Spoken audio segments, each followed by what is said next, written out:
fa o message no ka ho yakoba na yabeka messages out do amode abrɛn ɛwɔ dwumadie no ɛso yɛbɛfia ɛsɛm sɛ baabi abɛfa bia sport platform bia bɛkɔso bia no ɛyɛ players bi mu didi sɛ yɛfrɛ wɔ mo but ana omuni omano do ntino mabɔ amfa amayen Kalimos no door no me edin ketia ese omo story no maka kyerɛw sɛ momentum again no anyasem kitwa kra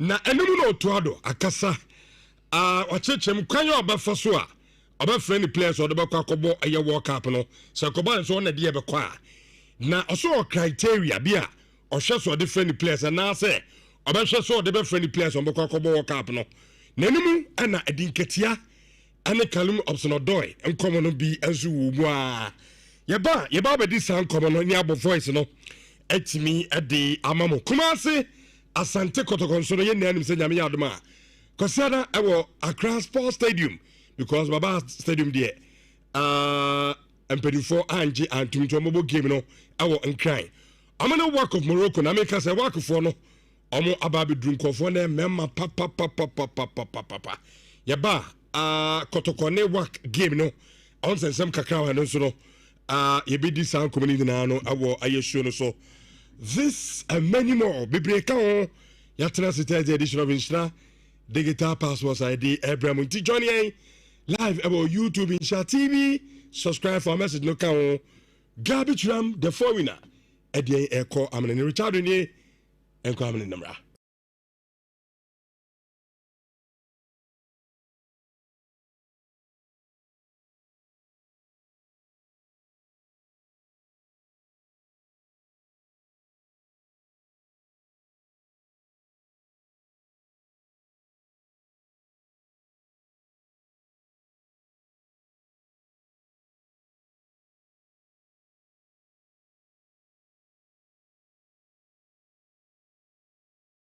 Empome yede nyame adum bibia ya pa anu am yensa sese anu game no bia hwe anim eye Benin and Nigeria game no before the game yet say wo mu kra no wan say mandatory training no yazi Benin for no koye said ye be yo mbe pie kra na Nigeria for no kra be hu de omo ye na akwakoye bibia obet ni nyina mu na no Victor Osimhen no kwa hat-trick ana chese oboye ana yenya goal baako edeka oma 4 goals ana mo chichire edesua Benin my answer say teams are qualify and the mini playoff na ya bebo ansana kasepa no inter confederations de no etimi enso abaso famisa say Gabi, I don't think say the World Cup qualifiers near board the various continents no. Continents be on man there no emu more competitive ni more detching here no. Okay. The qualifying competition and rounds and processes that course on the African continent no. The storylines behind it and the most interesting things that course on the African continent no. E being see with Europe.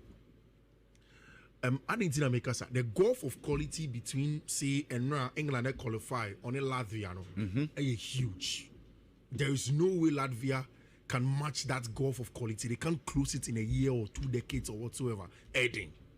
And now Turkey versus Georgia, and the Georgian team has a player here named Vicha Koritskelia as their captain. But Turkey blew them away. That is the gulf in quality. I watched the Spanish game that they played in Ranajo. It was a clear-cut difference of day and light. The Italians, even on the nights where Israelites they tried to do something, they whitewashed them. But when you come to the African continent, even the Oceania region, you can always make mention of the likes of Austria, Australia, and all of these things. Almost every year they will come from that side. In Asia, you constantly get Japan and South Korea who are almost always top in that area. Then, of course, when you add this, the Middle East area, where there is Saudi Arabia more, there is the Qatar, there is Bahrain and the likes, that is there.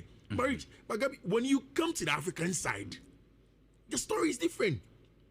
And even before Krasi Ebeko, the Nigerian story and whether or not Ebe on 40 and I say on 40, look at the 4 countries that are going to play the mini tournament. You know? Look at Gabon. Gabon hosted the AFCON not too long ago, where now Oman to the extent that they were going to the quarterfinals and round of 16 of the AFCONs just a couple of years ago. Pierre-Emerick Aubameyang Gabon team once a year canoe. A team that at certain point in time they were doing it and they conveyed a nice story. The Gabonese had begun that. When you look in that four teams now, there is Cameroon.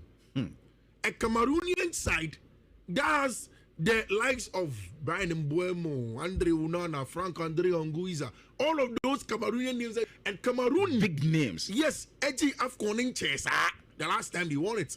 And they are part of the record holders. When you take Egypt side, they are right there in the mix.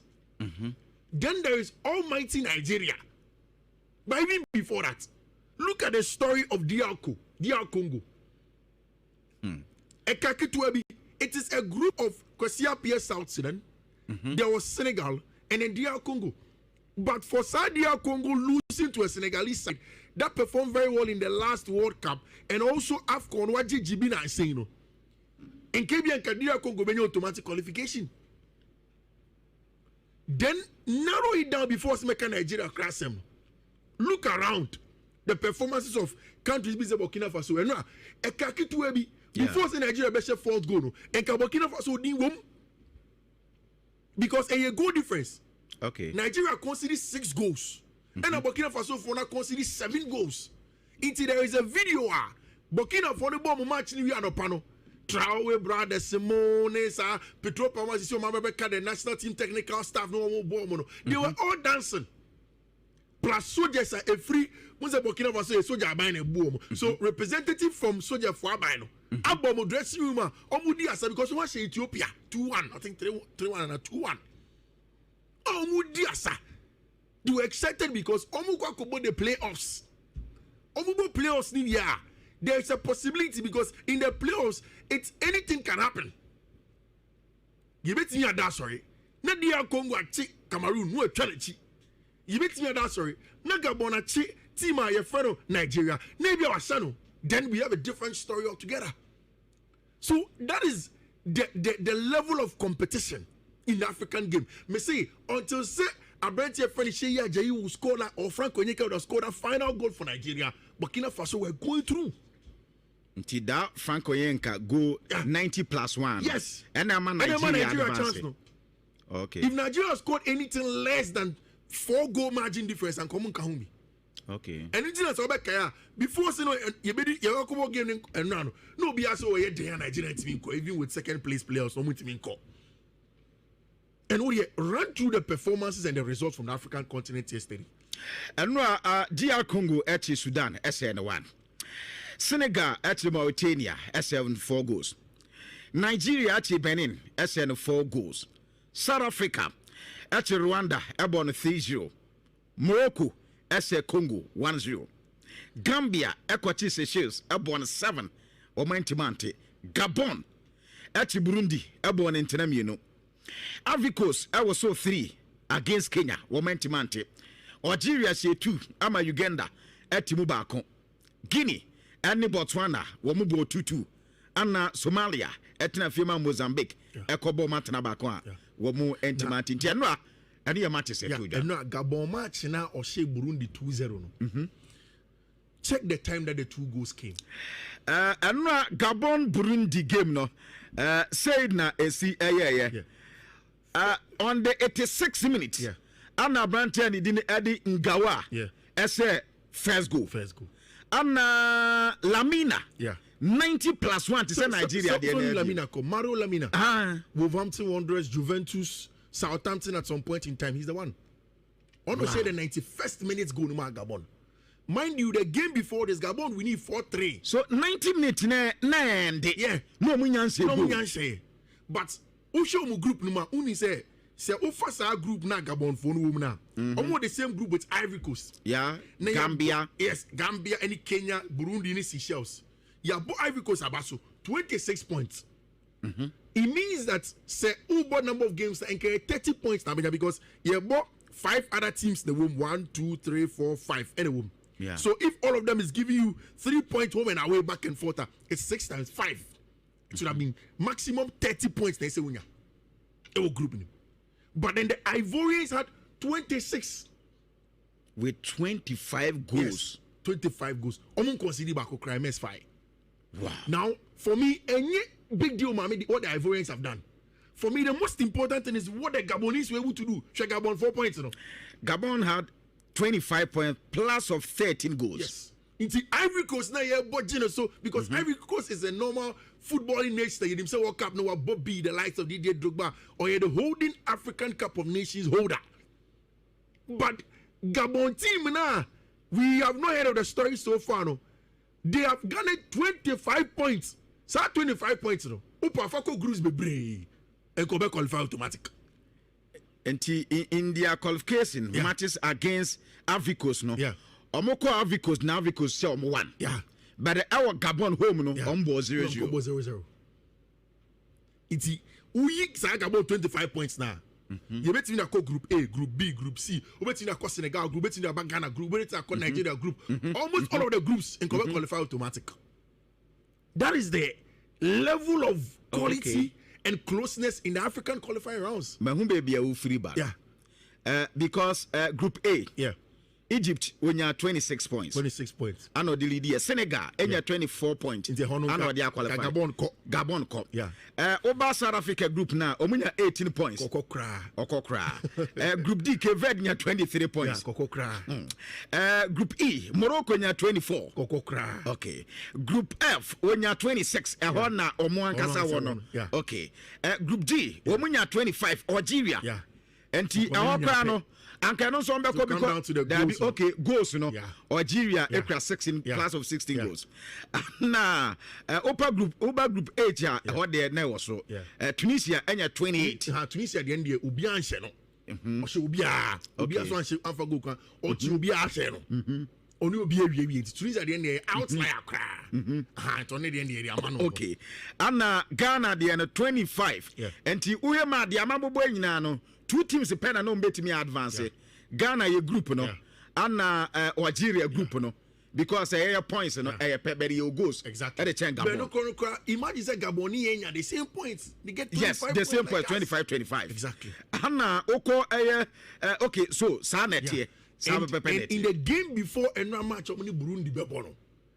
Na Pierre-Emerick Aubameyang so was set 4 goals in the game prior to that. Pierre-Emerick Aubameyang. Omone Gabon match no. Kobo 4-3 honum. 4-3 Omone Gambia, sorry. Gambia Yakuba Mente Krum. Brighton and Hove Albion. Winger na no Chelsea Hana Jin power wings as well. Oma Dani Obe exactly like Yakuba Mente Krum no. Yeah. Now Gabon 4 kodum. Kobo 4-3. Pierre-Emerick Aubameyang ye adwuma ni ye no. 90 something minutes no the red card. 85th minutes no the red card. So in the final game, I said Gabon Ebo. Now at least omunya draw. Send a beya. Anya shake on about playoffs. No, I'm captain Pierre-Emerick Aubameyang pra. And a born and ra. Omuni Burundi. Gabon both you. Is going ma.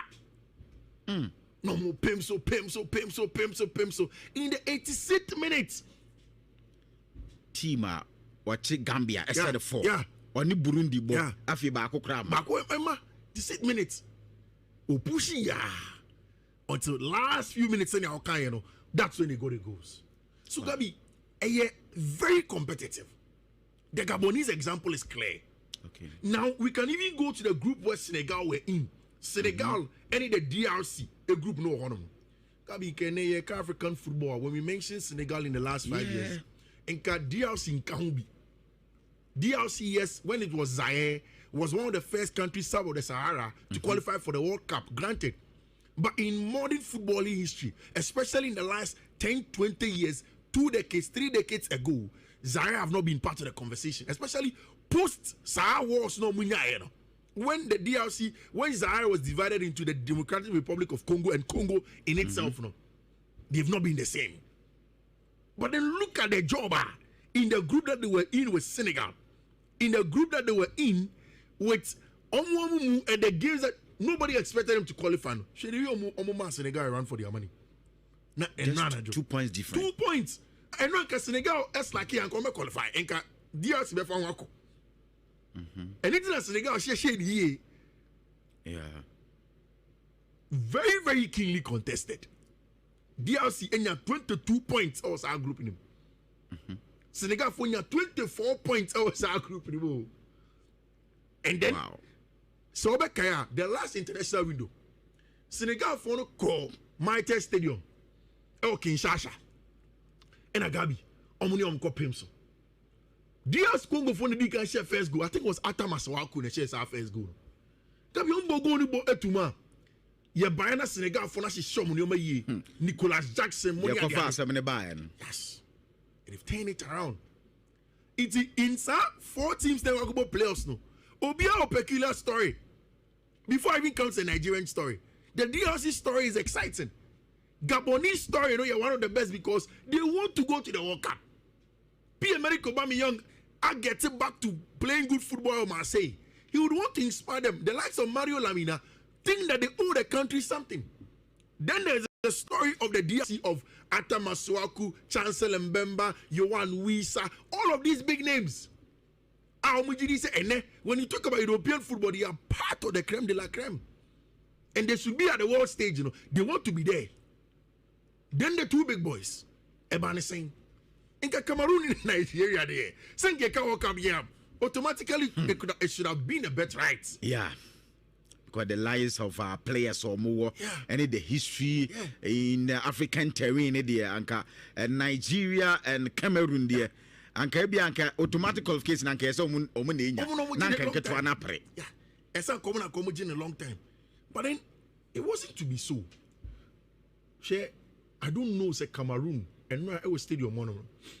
There was a video of Samuel Eto'o on France Nibi catching his massa. Ejumana Woyeno as president of the FECA Fourth, and it's not good. They stood up to him.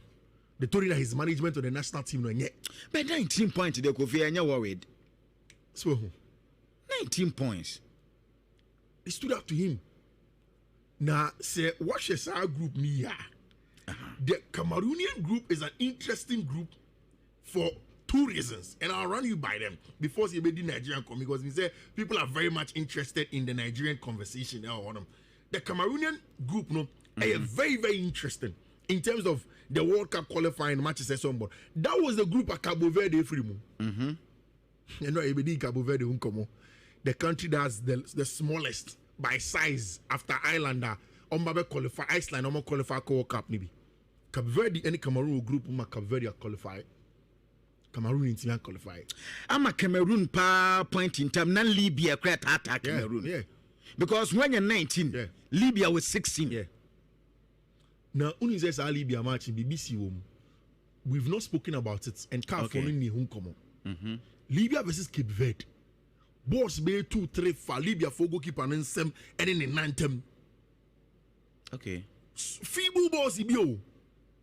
When I saw the goals, I could not believe it until I went to verify. So maybe CAF better after all of these things, and I don't want to take Sanya Mano and smear it on the shine of Cape Verde phone. But Cameroon, this is a Cameroon team. I say ideally they should be going to the World Cup. 19 points. But Kofi, for the past 5 years, as a Cape Verde, Gambia, Madagascar, Comoros, sometimes Comoros, Comoros, almost as of many new developmental stages of football, as you didn't say down course. But for the past 5 years, Cape Verde team no almost say no. Make the last time I got a new Musha. Not commentator say born and Crawford born. So we a number of years be baby on bedroom and I know my qualify World Cup no more. And they've done a very good job. Long time ago, I'ma try in crack. Born you may you succeed. It's just a matter of time. Find what works for you, hit on it, and be consistent and get the results. The Cameroonian team, a team with Charles Castillo. Abrentia, your friend, Carlos Baleba, Brighton and Hove Albion, if you want me. Then, of course, Eta Young, Obo Emma, I think, either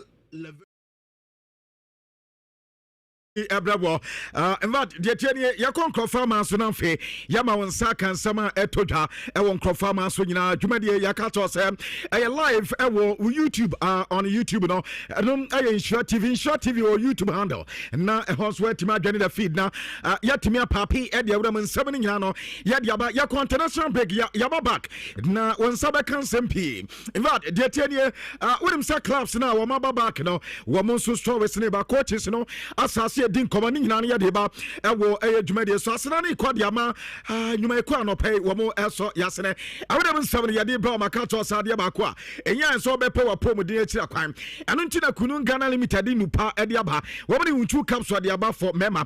We are Bema here who 2 cups for sunset, and a beboy pa. Ama when men some et Mary pay. We are Bema Tajus on Tentamo, so what yao, Ewo Bema, where do who 2 cups so, and then a boy pa, a many pediania, what day, after Sabio, Wadun Sherry, Wapum ceasefire, and do Bianca Dumbo, and Yama de Pedepe, and no Eban said Charles Obama Wakam, and do about Boapan, and no you 2 cups so, and no Ebama test, and Yamina, Akoyim, Daddy Ama, and Sisha, who do now so, and ya not what Pewodia and Sotom, Abansa process, enlargement, and no betuning us here, Eddie Amafe, or my team, Mr. Kyo Sudiaba, not Mr. Kyo, Juma Edim, I say, we are Bama, Umpasso with the Abba from Winterminia Jumaye, Kamia say, and we Jumana Tessa, whatever.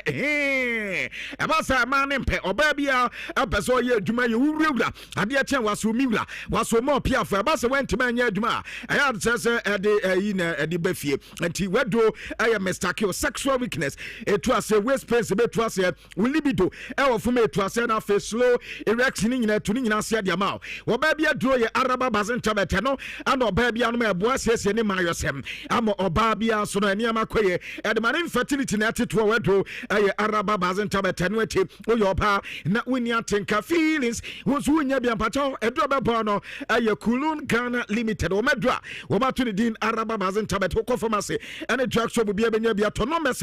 We bet to me no matrocase, I was so I 0244 275 429, not when you Kulun Ghana Limited. Emom, I know when you tell us so made for me, Bandona Kamapa, tell us so made for me, no, and amount for a dear and dry Siciano, tell us cast in India, once woman says send the keke, we said was send it now the Jujma would download to tell us play up now, afe Timia Bow, Amba was where Timia send his car, and near tell us cast, and on air come, since all networks will send his can call, and you be all cross and free, and I just tell us so at the MR4 phone, not dollar star 11 Drew has, star 11 Drew has, now for send the keke, now and also and ya come high sense, I say what the near my pa at the with them as say the bomb was yes with them ye pa high sense adoruma about the refrigerators I want some account there about the air conditioners I want some account there and now for the television I would don't know at the compact television and I feel a lesser television so about the smartphones once the air count the sound system water dispensers and now for microwave any blender I would do rice cookers in the kettle air fryers in high sense and a crack of fadia banya maybe abato our market high quality and I want to carry moment very affordable and turn up water and come not with the high sense and so maybe Jumamba boy pa I'm with them as you said I come again after na baby I will showrooms in the baby be abato market 5 years warranty and no the man can say the achimota woko kaswa kanesi after would when it's more baton and dance man we be no more la pass or more ebo after west is small hewo ayatama and so be no mo and east legon so whether a high sense am some sunyane o mane ai na bi na die nimhwe woko tachima no benyo mo afi woko vote original enum hohoi central region mankesi mi eastern region me patom enu ye kofodia afi western region enu ye takwa na takwade we benya high sense enso ho asante mantem hande enum oboase high sense ho kumasi krodium ha with wani chemu awata no so mo bo ho kumasi city mo enu so we benyo mo ho edum de baby bebre in fact edum post office no and chono me pe no abesene akotafo eno ya Zaria Johnson high sense no be hwia bom no me sabe timi ni o medin komo e wo so 0302550009 sense so atimi aboye pa we wie ne sade ma me ma dai papa aye de bon kwada no eno ya flower kids baby diaper no na abofra bi anije ho esan se damoto na wo ma ye ni 2 layers nti se nsuo bi aguma eno no ama nyunyunu ne kodi atire no ana eno nti enam senti na de bo abofra na sesebio odwunso kraguma enam se de wo masia ye nti no nyunyunu bia enka akoda ne nsuo bia enka akoda no ema ne nsu entete ana for my in such a way say we did die pan bebo ba wa bra rasis bia engu pan nti we oba tan na wutime na ope die papa dia ba dia ane ye flower kids baby die pan na come for e de man delta people me na akofa dia ba we pedo do atu ano mesa be freso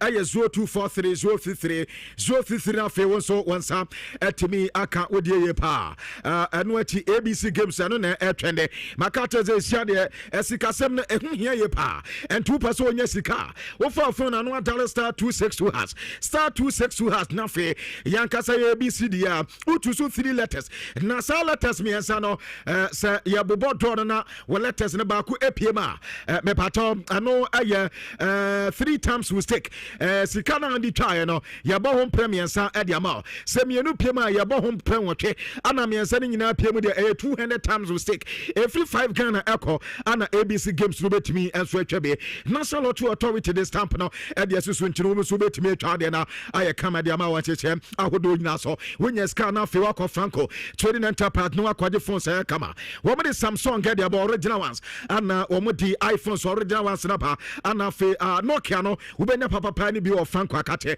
sisi ade enye phones nkwa na franco dele wo me so hu donti wo mo di TV ahodo e dia ba evita the 2 inches e ko 100 inches no papa no nsa be kam e franco trading enterprise ana wo di air conditioners so ba charge freezers wo benya de washing machine ana wo di microwave so ba blender wo di abade ba ko ese ye du twam e CCTV camera ene na kade no makofere nyina bi e dia ba enti e anu akọ mo so akate na wakọ akwajo dia e ba no phones na accessories pa dia anom enso e franco trading enterprise bibi bia ba to makate no e 40% discount na omo so e di e ma okọ mo digital platform no so na oto ade no mesa betumi ne boga franco e di nkomo e wo so 0245 316 969 na say 0560 684 147 franco ni kumasi ade edum baby bebre ejaba juwes ncha ho wo mo shop ne ba ko e ho challenge bu shop ento so benya ba ko e ho ana afi old Melcom so no woman na ebo so woman kufo clinic na dia nimhwe wadum ana new kedetian so ubenya womo elho franco nie kokoto ne mapa na enya kama fama MTN Ghana ase wode papa na adiaba na the MTN diaba se dabiada ubetuma anya 100 Ghana cedis adi ana se 200 Ghana edi atu botom ubisa say how possible very possible woman se koso na use momo app no fire transaction wabra ade transactions ni nyina eno na emo opportunity na fe dabiada come de channel one some at me account there afenso no every week bia no and so every 2000 echo and your weekly jackpot no one sub account there and sika no e button nan kasa no and so mega draw no and 100,000 Ghana cedis ubenya bia de 50,000 ubetimi and ya bia de 30,000 and after 10,000 no wetimi enya bia de aya na why payment through umumo app na ya wudi bi Sunday co bank and after POS no and so wudi djumana atimi aboye pa and ya de MTN hanso edi edam wo me pato eya tele kaka nipa de eya tena baby papa didi enye tembia na obakọ na chese wisi mami wa chi ase na obomu ani ade ba se ha dwene eto de bia tele kaka ko restaurant na ko didi chese won so no one time burger na enye kama fama eba na sa de Esman Kitchen restaurant ana me kan for de ama Esman Kitchen de ho ana wo bi uni bi ho wo betime didi ho wo median nso ye kama pa both continental and local dishes ni na no ubenya no Esman Kitchen restaurant ade ba ko mani jo pa aye wo man natural fruit juice no mo ye masa eja da tire ye pa wo pe ginger ne pineapple a wo be ye edama ansa na make fruit juice na nkasa wo makeka ne mesia ne de abo ani pedua no afa wo pe mango na se wo pe tangerine ko a ebia wo orange ko no so no ye de man Esman Kitchen de ho ye kama pa ebia make say wo ye outdoor we no ye event bi ye birthday bi na wo ye apunto bi wunyo bi oba aduane de ama na afa watimi ade asabo ahoho no so Esman Kitchen restaurant oba he de dwumani nyina kama ade ama obetime place order na wonsa enso atimi aka waduane apart from that me pato ade ba ko a eye ni kampa ayese ene ye wada na every Thursday bia no wo mo se banku ni tilapia any banku we tilapia obeto ewa Esman Kitchen mo san ato another one free boto no wa enjoy na every Wednesday eno ye pizza Wednesday eno any pizza obeto o market no wo mo san to another pizza na watimi enjoy apart from that no Monday bia na point and kill and your catfish we ya na ma sade said the car ho ada say ebema jollof rice and I say womo ebema air fried yam and I say benku and I say ebia fried rice na ya the account come the man no boss na afi ade an so aye kama Entisman kitchen restaurant the massa aya no akọ di ho na aye kama no me say betimi ni o madin kobo aye 0265 707070 and I say 0248 865 046 na when is my kitchen and so it made in komo ye pa we ani nyuma eko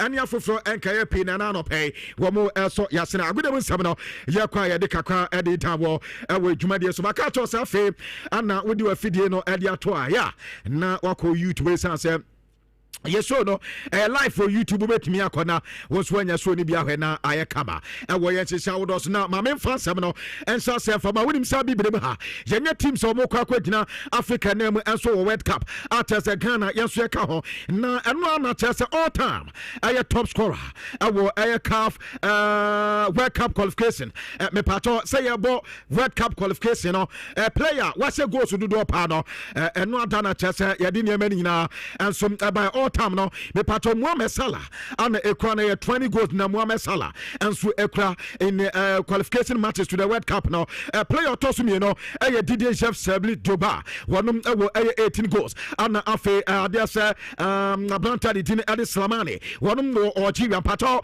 one so make us 18 goals no and ekra Samuel Eto'o and so egu so our system no 17 goals na ekra no na wanya Abranta di Dango watara otimi se ne nyina kama so Edma Dango there's a 12 goal na ekra Brantenti say yambo World Cup qualifier na player panshe goal there Mohamed Salah ana sa record no so ekra no and your reporter eba dwumade so na no pay de kakra editawo yes shawo do so na nyame anim ni me won sa so we na me anankofo boko de na wo mo pese mo ba ebebo World Cup na o mo ba ya de munti asem yie pa yes Indonesia apamo mo head coach and you so wentimi and Saudi Arabia more ama womantima ama World Cup in fact wo mo ni Iran boy ma Iran so no so mo 1-0 wo mo any Saudi boy amomulu so 3-2 ni nyina no mantimi ama mewremo 26 World Cup ebeba so nti wo mo chese party clavit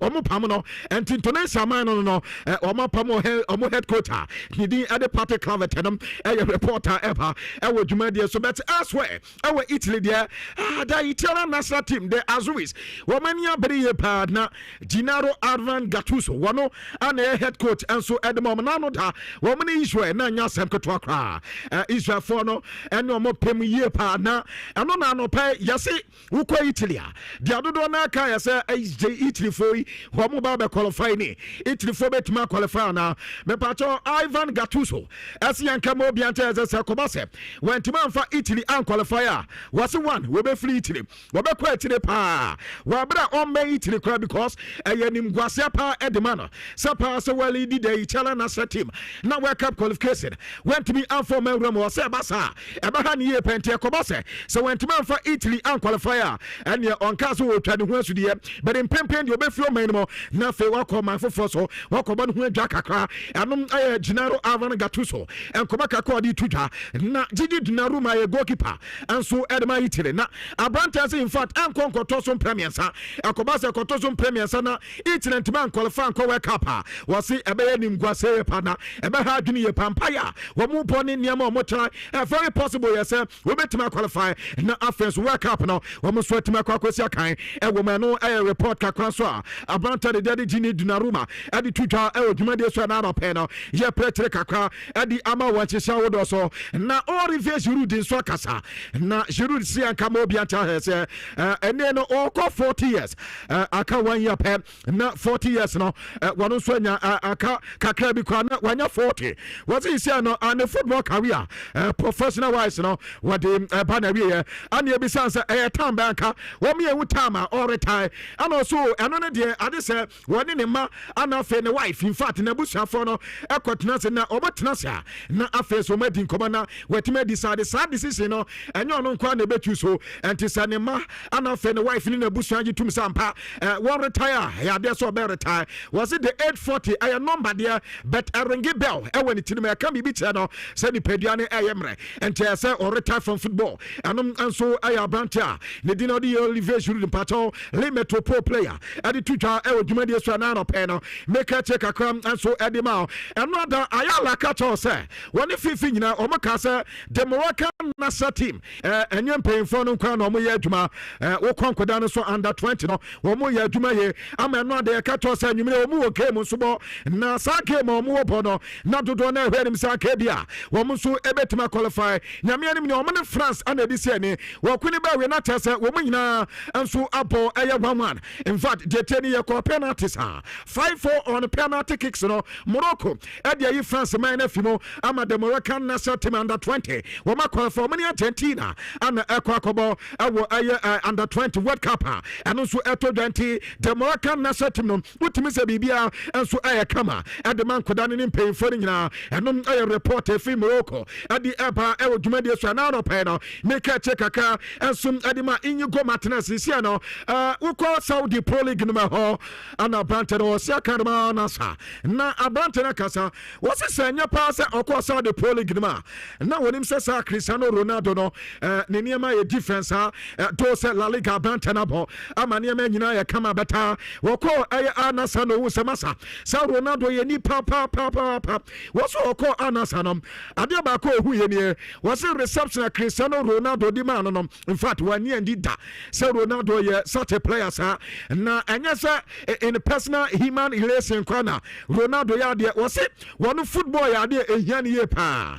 Jacasa player be no football, what the football, Sabio, what to show football, what did you football, and here Cristiano Ronaldo. As answer was this a training crowd, or person on your very, and also a person very competitive, when the training crowd, one also a Yamunti, imagine say player, where you training kake, no this seriousness at the rubble, in a mad day, and I say in a league form now, or person league near very competitive in Tino, was it Cristiano Ronaldo there, or such a guy, player Bian and Cabana, wouldn't be a kind of football career more, and in your go Martinez, former Barcelona player, and Komaka Brantano, and some Aditujana, we a player now with yes, where we are, you assume ye pa, not him, na Gareth Bill, Anakasa, Gareth Bill say, in fact, all players in the na amani this is no take you know when we say son a good decision pa this in Ben Abante Eka Wasaba was a life after football player who do football career and ban away say na wa bra bon esiko ana Abante na say ampa players ni P or akase sam yo mo de papa and your player obehu say ka wakwaje pa ani dan ya wakwaje mansion na mansion mpo weje kwanka enye bone but dia ne bo wo so pa eba aye LIVESTREAM aye life and be na players ni HUC and to obewi a ode the football career na beba na wie no na wadi ni sika nyina tama odo so esia kan eno na Gareth Bale say ono obo no football no onya aye futuo ana onya decision na wono so so I am not just a LIVESTREAM life and I know so believe in fact normal life to say you be a living no and you be no so and after all born na can see any no and you back the two team as any sikasam sabi onya na basa macro na be power pen kakra bi want to team farm almost mobile phone na wato dia ho so ne de na wa use no kakra fine we ye bibia investment ya de o se hu hia ye pa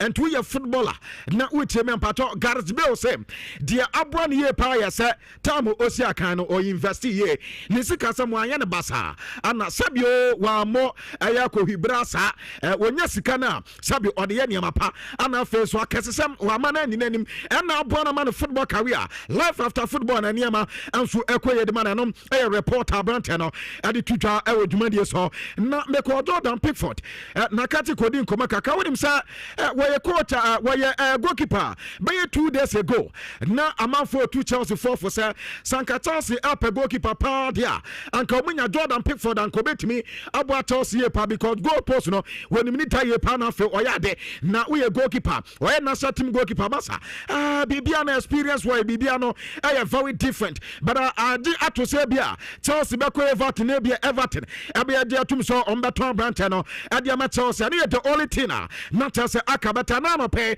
report report amensa kam say yaso uko England abako sema wo munya goalkeeper wabo 9 matches atotwa so a keep clean sheet ebisi da Jordan Pickford nkwa and where sa record no in 9 matches clean sheet ana tesa brante no enso etimi akibia anom de afia brante na kate ade eba odwuma de so na no pe no me preche kakra ade ma na Bayern for yase amesa ombelu su niema kakra na niema be no ombelu so omoso players obi ti say diet opimecano na yase diet opimecano so e counter the sense ade ma Bayern team no yase brante so was sign already 20 million euros anom and you signing on fee brante so obede nyame anim yase Bayern for your madwe say 20 ne de anya de so betua ade ma brante no na eno na yase Barcelona ne Madrid wo munyina din komo around say omunya brante ne de diet opimecano ombesa brante no sa 20 million na brante de peno ombetimi de amakate no and anu your reporter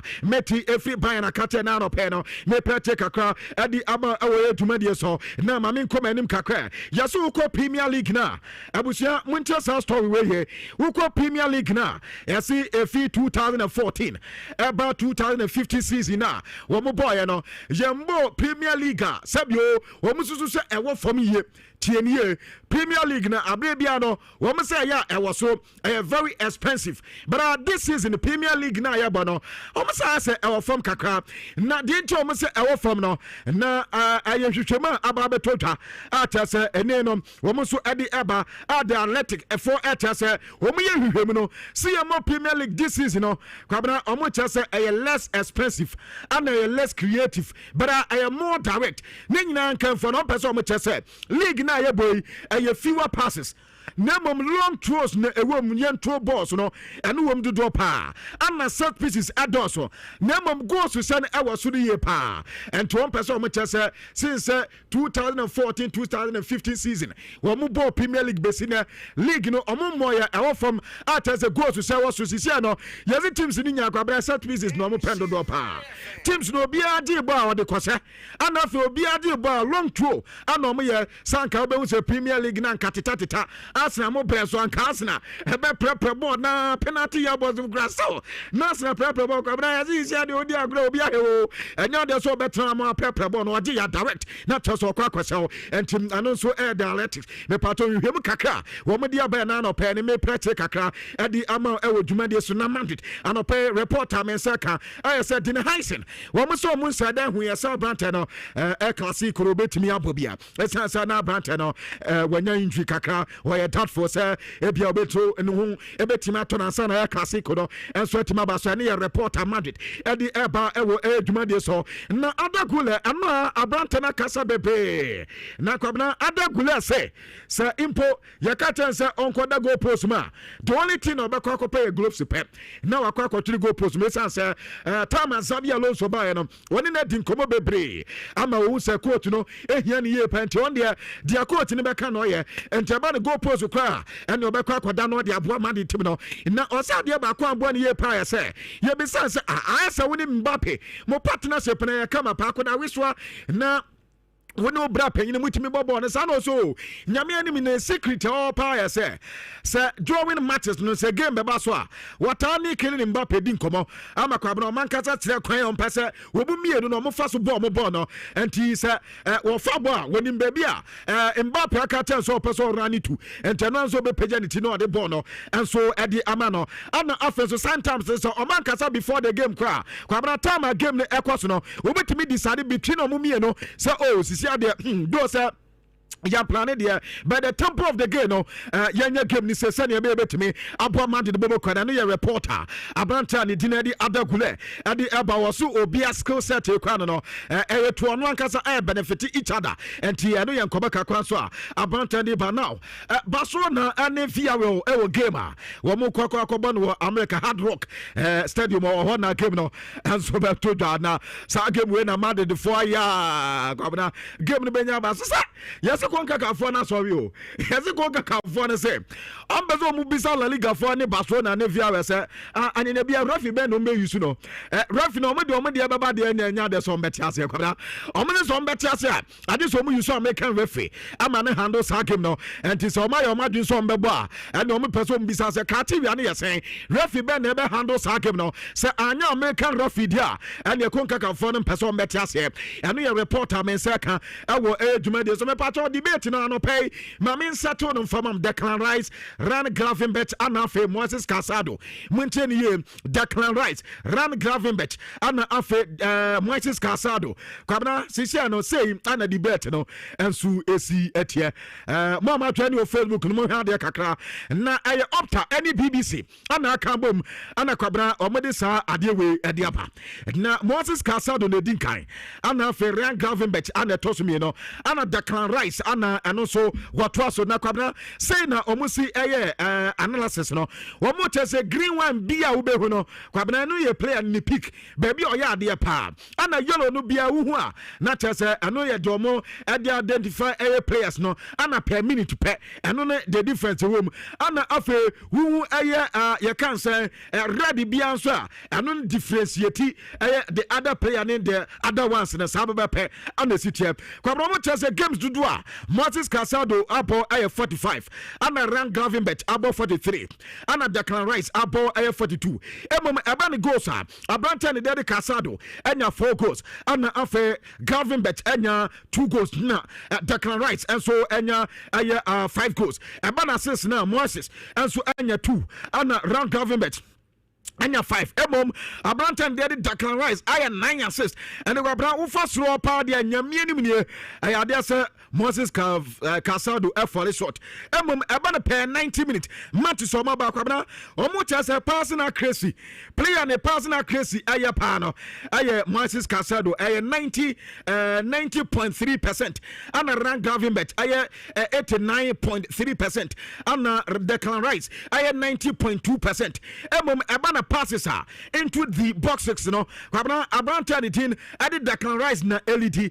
ne dia ne 6.7 ana Ran Gravenberch aye 1.8 ana Moses Casado anso dia ne 1.4 emo eba na tackles ha you see Casado na LED ne tackles ne aye 3.2 ana afa Ran Gravenberch anso aye 1.9 ana Declan Rice aye 1.6 eba na interception a abranta ne dia de Moses Casado aye 1.3 ana after Ran Gravenberch ho ana banter LED aye 1.7 na awodie kwabna interception the Declan Rice memukra aye 0.8 and the order fall short here pa na dual access no so no successful no kwabna also no abranta the Moses Casado no LED aye 59.4% ana Ran Gravenberch at the end 57.6% and at Declan Rice and so 40.4% inti kwabna we be team padia during Monday their player nyet na M1 team dia nyame anim dia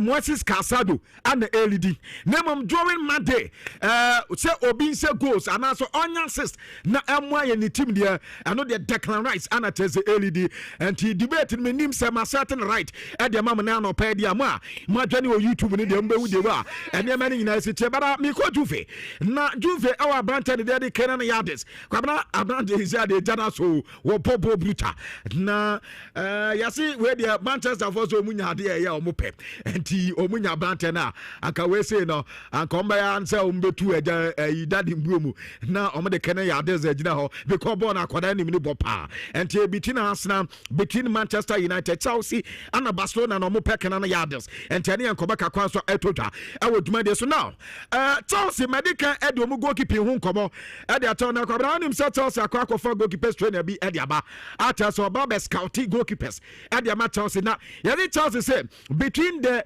age of 12 akopim 21 years no coach we na omayi ni se ono so emfa na ni emu players a omoye ade ata so omoye goalkeepers here pa because am se Chelsea we gidie pass in the goalkeeping department omoye anya problem kakra ho na yesi goalkeeper we ade se wɔnom na wɔwɔ championship num ɛwɔ nkoda no mu hɔ ɛwɔ ɛyɛ Scotland na Genok ɛyɛ bobo kɔna hɔ ana na kyerɛ sɛ abrante no ɛnso ɛwɔ na wokɔ Genok a wɔayɛ goalkeepers ɛyɛ adeɛ yɛfrɛ no ayi player kum coach no kwabena ɛno wɔayɛ bi wɔ hɔ ana Chelsea fo akɔfo ne dinaba ne dina de Gary Wood and the Gary Wood na ɛba bɛyɛ scouting ɛde ama ɛyɛ Chelsea ɛfi the age of 12 ɛkɔpem 21 goalkeepers no ɔno ana ɛde n'ani ɛba bɛbu ɔmo na wahwɛ apɛ bi de abɛyɛ Chelsea na ɛno na Chelsea nkɔmɔ a mete ɛyɛ yɛde Chelsea ayɛ ɔmo adwene sɛ wɔn goalkeepers na ɛwɔ hɔ no ɔmo wɔ gyidie wɔ mu mu wɔn nkɔnkɔfa goalkeeper bi amfa ne ma nti wɔn kyerɛ sɛ Robert Sanchez na ɔmo nso ɔmo wɔ gyidie ɛwɔ mu ana Philip Zegels na ɔmo fi sa abrante no yɛ ade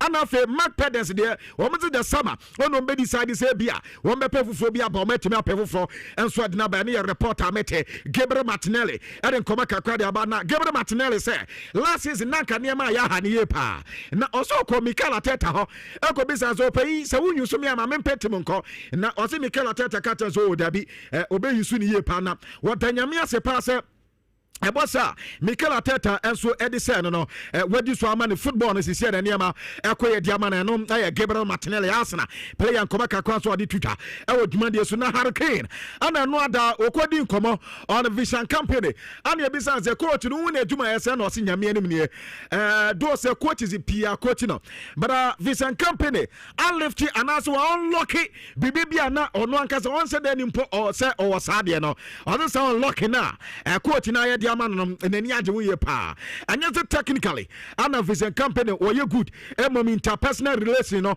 open ye good ye pa ata se woni ni di nkomo bibia ni a o ka che no o e bia ye say anto office open no o ye absolutely fantastic o ye coach wa born football career ye pa na o se ade a obetumi aka ho asempa ye se kwabena o se vision company ka to mo se wudu opponent boss akwabena o se 130 pe ento mo ba ya ntimi ni ye so omudu team bia penalty ya boss man na so mu go area kwabra so ho ya ntwemienu ntwene sa aye one touch wuja ya na the ball na dia ma unia sane ya be ya mu betumenya goals do na enso our around aye the opponent aye boxes anam aye reporter and then abanten the Hurricane at the eba odwuma die so na Jude Bellingham no ada ana Tomatucho according come say oh sisi Jude Bellingham obafre no na obafre ko Palmer Trent Alexander no Jaggers abanten the Levermento ana fe Martin Bradway mu nyina no oba from amoma bakobi menu mu nyina kwabena oba from ama just England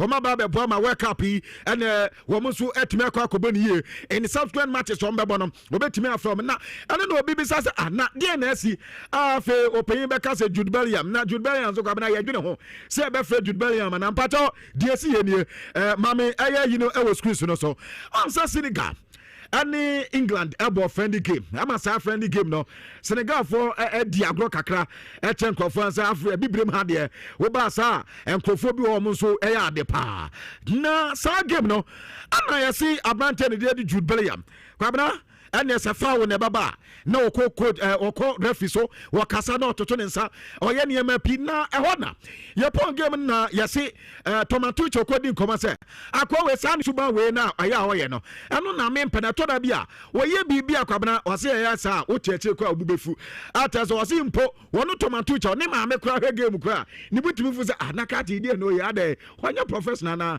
bono antiase ana kwabena sa asem na yesi Tomatucho kan no dodo na wagidie ye pass enu nti ana teza call up by no one fra Branton din edi Jude Bellingham ana eno ado penche so o dabi se na no da wo pray afa na oba enti in the next call up no one Branton be trase won be kasa won be din komo sa players am bu mu din na no one players ni nyina be din komo na first war said the next call up baba no wait me from mama ba be boa adwuma no esa so mo ye England forma ana adwuma no so the way sitie na so enye players bia ana tese obenya call up mom no player we deserve so nya call up why not say want me friendly was only Jude Bellingham about name no anya against Senegal after game in some see nti ana bia one fresh abrante no eza say asem no kan anya Jude Bellingham there say to bia wono no we discussing kakra we niam ma esabufo amache say eyetan was nya sa de nti no one fresh abrante no ntim na no yankoba kakra so a efi England omo head coach akate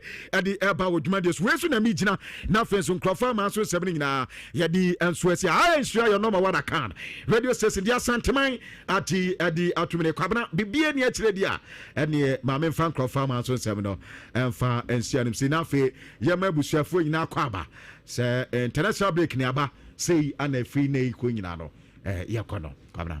All right, na player ben na kasafa Vincent Company no Hurricane. Yeah. Okay. Also mo den. Also mo bo so mo do opponent half. Okay. Penalty ya boss na one touch. Too direct. Yes, direct. And ya final battery twin kete dabi. Goes no mu here. 4-4-2 push. Nti wa say no na one pa. Dabi. Kudus entwitu. Okay. What you say? Oje ball na one touch. And your coach be tactical formation. Okay. He's a what dia no training as said here. And be so coach. All right. Yentuaso. Inshallah 4.5. Gabi the foreign at the end. Ako amanene aba. Akase Fifi Manfred Edna Bismarck. Ozu Empire la become on afi. Yeran 7 my catch as a club football is back. Yami this weekend actions were and some kitokra. Yami said there teams in a ahead of this weekend games now. Barcelona my catch them say Premier League need I don't know. So almost scripted was a deal, I don't know. You free international break by Liverpool Manchester United. What a game. It's really in our discussions so you better sound common at me at the amama. But my catch will say and the social media no so no akonfo bebre ne guso enti uno bia aye transaction e so mo wani da ho pa wa hwe obi be juice ka dikwa wani mra ho so na se wa boss from crowd se uyo hwia enye yi na anopai there's this enipakuo bi o makom mbo aboma o mo se from World Vision Foundation loan o mo de o mo so ma loans na loans ro mo ma no mo se before mo ma loan ni bi no e so di bibi kakraba na omoje as correctora and san omode loan be mawa omode sika no so dia ma do this kind of ma otido omna ekono eye fraudulent loan scheme be part obi a wutie mi bia sa tie di ni ye from World Vision Foundation loan omobo ka che se eno mo meye adwuma enfie wo mo opekura police station bia be bia ko report na anawo ni mo nipa ni bia ye report mi enche no isa so mo ya kronfo omo use World Vision Ghana and Vision Fund Ghana omudi no makabuma omudi ebusa omudi budi padodo na our social media so eretumoni na ho hu bibisa ma police force no aso entina yencho mo ten isa sa World Vision Ghana say ominimum baby omfa tumi bia mo say omntena Ghana ha emma aye loan me pa cho openchire mu bia chewe afre number 0509 823962 na mo no mo enin komo osekrom ache osekrom ebeche nyame adoma 31st of October said the osekrom be si ache ne nyasem kitokra dwumadia in fact ebaso na yenina yebekobi yebekọ akọgie ni sanse anyimtufo kukudam ena eba jiba deba sanso ena yene ankase ni akokusmok omina no dwumadia na so on the 31st of October our Rotary Park na dwumadia no di ahyehyɛ so nwumre 6 p.m. Congress the Jumadino at the Association Tunidin or Sacrum Ache Jibad Kokusmok Omindano Eba a Jumadina Ase. Now Adano expect nothing less than historic performance, good vibes. Vabiabe Gianni Ama Kumasono Etimi Ayadena ticket no say na hon sebisitie. So I pay the normal standard ticketa. Me pacho 70 cedis. And here for standard. Open a VIP a 200 cedis. Open VVIP and also 400 cedis. And as a biabazo turn online so way a code abet media toll ticket. Ober dial a star 365 star 88 star 987 hash. Message to be star 365 star 88 no sabo star no say about 987. Now the hash account no send the edeko and also person bookie our table and enquiries be and so between friend number 0542 461922 0542 461922 now also to me aje ticket Union Practical Institute me enko na yenkosua eye computer maka cho say ene baabi awiase ne keka kɔ no upe computer ena edi him eniti so ya graduate na uwie nyina unhyɛ nim computer home ache a wa hwe ya ya graduate die na so betra fie unya adwuma bia enye san sɛ ena adwuma bia de computer ena eye eniti no unit so de bra na yenkyerɛw so ho said you see a use computer no ho bibia ya beto obi ho a wo computer no obi kura ho so mu da ode bra saafo ni na na yebetemo obi so oni mu kakabat ense na nye pisa mu nyina no momra na ye nkyeremade awo aya unit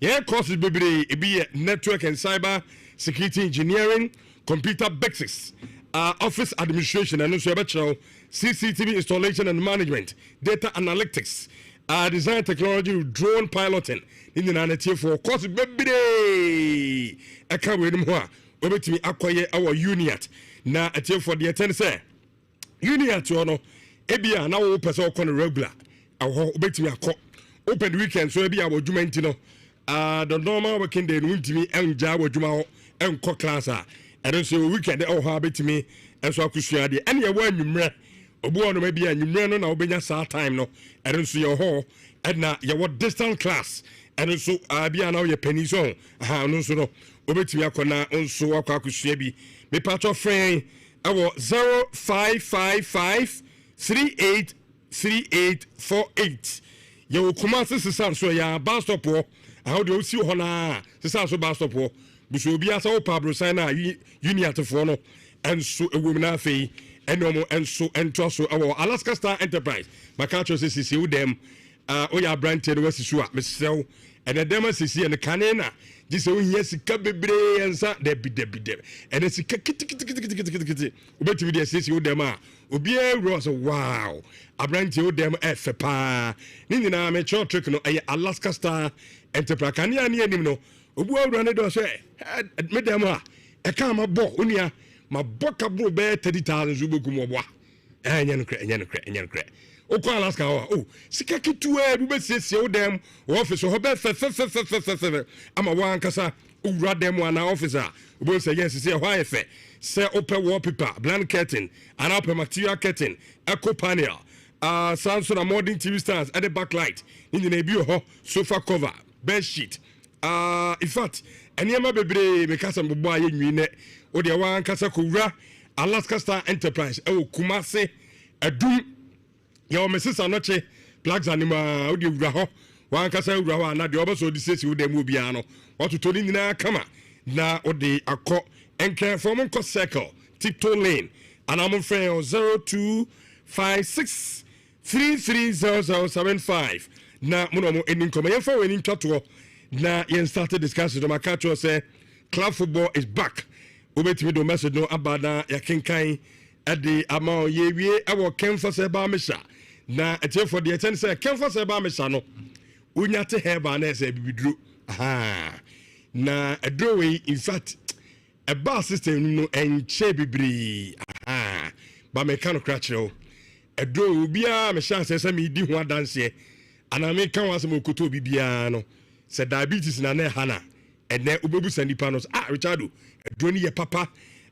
se na ni BP na hana obeka kyerɛw oliver obrebo Samson edronwa wuntimi na infections oba na be ma ehawa koto Kemfos herbal mechana enom ebetu ase edi amawo make say okọ Fredimens Apidank Giligo Pharmaceutical Santase adrobi awo ho konongo brokum sunyan nom ene nkoko na no kwa sabetimi akabi me patro friend number 0245 455 740 and your number obetimi afrem akacho say o ye car dealer na utie show is o Ghana ha ana o abruchira car no ebi a to no abruchi no e accident na baby fort kakra awo ho bi kra ne do bi ani ade o de wo car no share container ma ebedru tamana ebedru Ghana say kim you free container ni ma no fa koma amo automobile na omunya kama isan say ye wo aye expert a omo ho a o kan ye be straight ni kama body works a won dina no ye be ye wi a ye san ewo modern aye oven aho aye de kan be kwa akosho ni spray kan kama e dia ma ho kan di pia ho ya be ka say if you home and abaso a ban line so be de kama pa e dia ma ho editim pa chow ye kira kwan ya wo apem so fair junction wona Kumasi apem so ya asem na mekan on fair junction efie na opie so na asase kakraka ho na amoa ewo mpacho frɛ 0244465764 eno eye amoa number no frɛ na onini ni nkoma na bibia nya kama emfama no edien aba 1042 inshabazo 4.5 Fifi Manfred Kofi. Good morning. What's up? Yeah, it's supposed to be on. They gave it to me on. So it's supposed to be on. No, and yeah. Okay. Why no duty? Okay.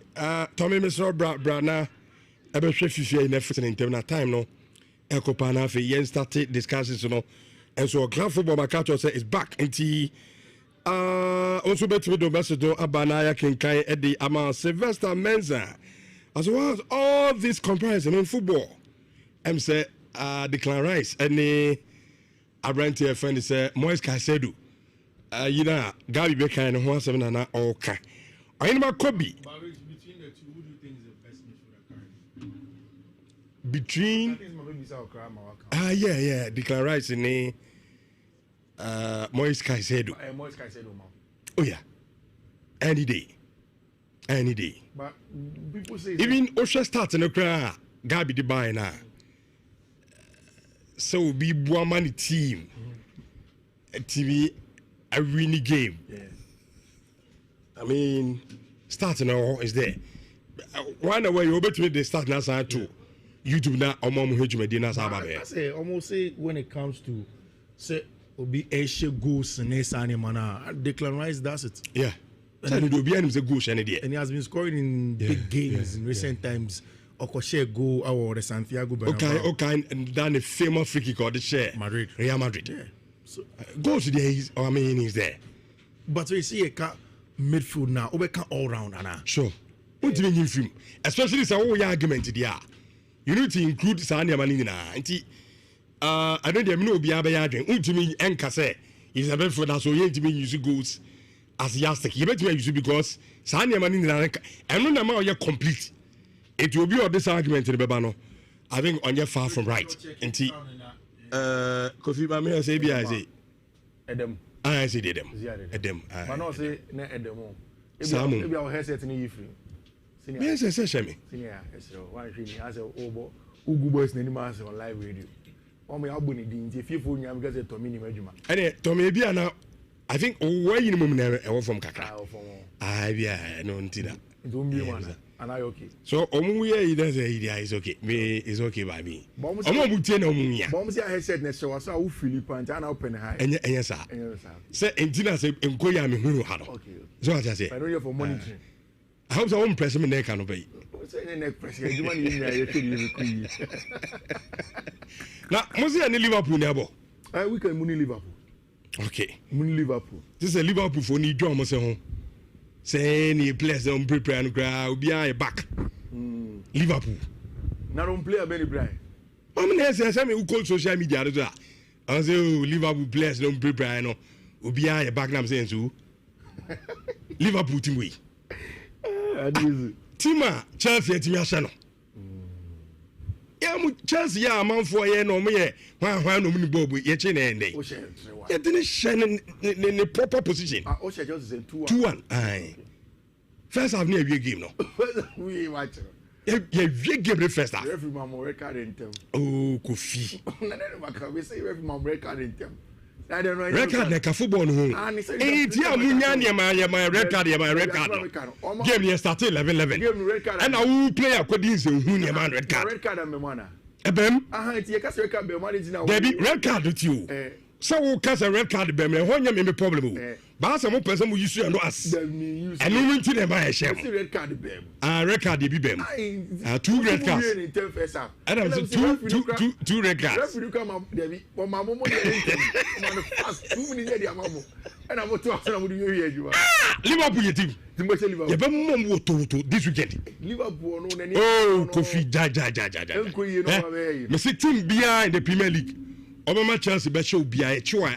Se Chelsea show 2 be show 4. I want card credit Brentford. Was it Brentford are they?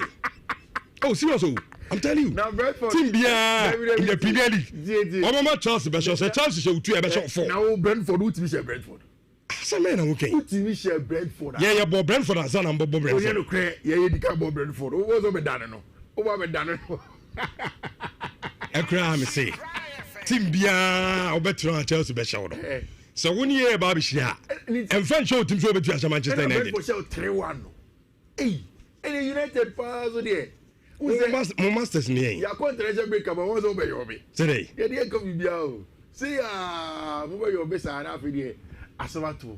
Which during the international break, apart from African Komono, ade bi yemi na kakra. And it is the absence of Jude Bellingham from the Three Lions team, you know.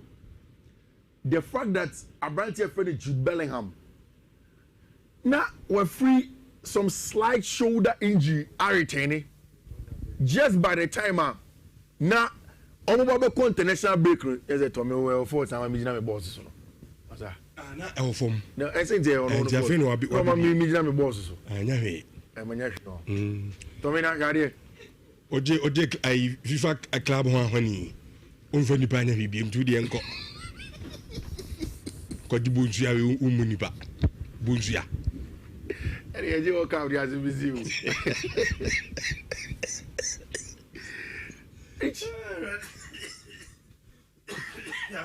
o omru uzwara Yenzu. Ko di bonsu ya ma nipa so nko didi. Jude Bellingham omission from the Three Lions now. Which England they've not faced any problem. Is there a way back for him? Now the funny say even if he gets back into the team, is there a way back into the starting 11 for Abrantia friend Jude Bellingham? And you know which only the England team there ball this international break. The likes of Phil Foden were not 100% featuring in the games. Cole Power is not in the team. In the number 10 role, it was Abrantia, your friend Morgan Rogers from Aston Villa. He was the one that was heralding that area for the Three Lions. And now, after all of the games now, Thomas Tuchel didn't come on. And he has mentioned, say, there isn't a problem when it comes to Ono and Jude Bellingham. Now, Obefreno after the games, and he knows that Jude is eager to come and play our matches now, something that is good. And a very, very good pass. They will be able to get a branch friend Jude Bellingham. What my reason to our friend? Oh, he spoke about saying on your fully back or Madrid. Shoulder injury, no more even enough games at Madrid or buying so just a few more games into it. And international break nearby. It's a Madrid derby that Jude Bellingham starts here. Then after the Madrid derby, after that, he played a couple of minutes in the next game. Not sure that more matches be asked. So that's the reason why my papa friend Thomas Tuchel and Timmy and for them. Which you see the data that Gabi brought and my person be projected be mama for the comparison between Moises Caicedo and Ryan Gravenberch now and even Declan Rice. I understand the different facets of the argument. Because the truth of the matter is that, say, Udi Obi to say, Declan Rice on comma. Declan is an 8 who has played as a 6 before, or West Ham United. Inti, Wabosa single 6, no? Or West Ham United for several years. And we 8. And now it looks as if at Arsenal have brought in a specialist number 6. Even last season, when Thomas Partey was there, Partey was doing more than number 6 role, whilst Declan did the box-to-box 8 role. No, into Okoko attacking the opponent's box. No Abanechi, I want on the box. Master so about defend it. I said you money in the team. He did it very well. But in this case, there is a different line in terms of the comparison. No? And for me, it is close to when you ask, okay, Uyi Abrantia Freno, Moses Caicedo see one. Now he Declan Rice see one.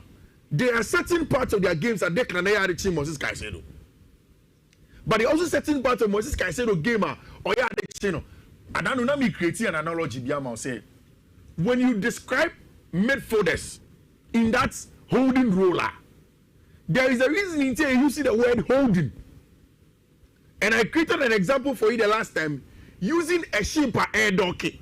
Say, oh, using anchor. No, nobody are too soon. No, no, lock it. Say, the sheep and a boat in anchor. So a dog's there and it becomes the anchor.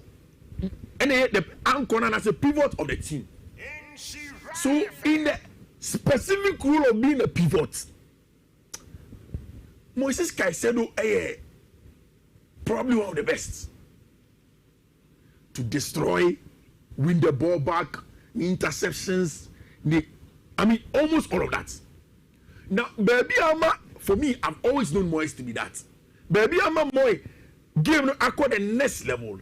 It's probably as an answer or the goals in a cajo or the assist a cajo. He's scoring in big games. He's becoming very, very important for Chelsea. Me last season, my conclusion was that I understood why people will choose Ryan Gravenberch, and even in the PFA team of the year, choosing Ryan Gravenberch over Moises Caicedo, because at the end of the day, I felt it came down to the Koscielny. At the end of the day, maybe Koscielny arguments because if you are good, what do you have to show for it? And in association football, I hate team sports. What the team won is important as much as what you have done. But this season, too early. I won't make the argument on the back of Chelsea versus Liverpool match on boy unfair. But in the games that have been played, 6 or 7 games this season, everybody who watches Moises Caicedo sees the quality that he possesses.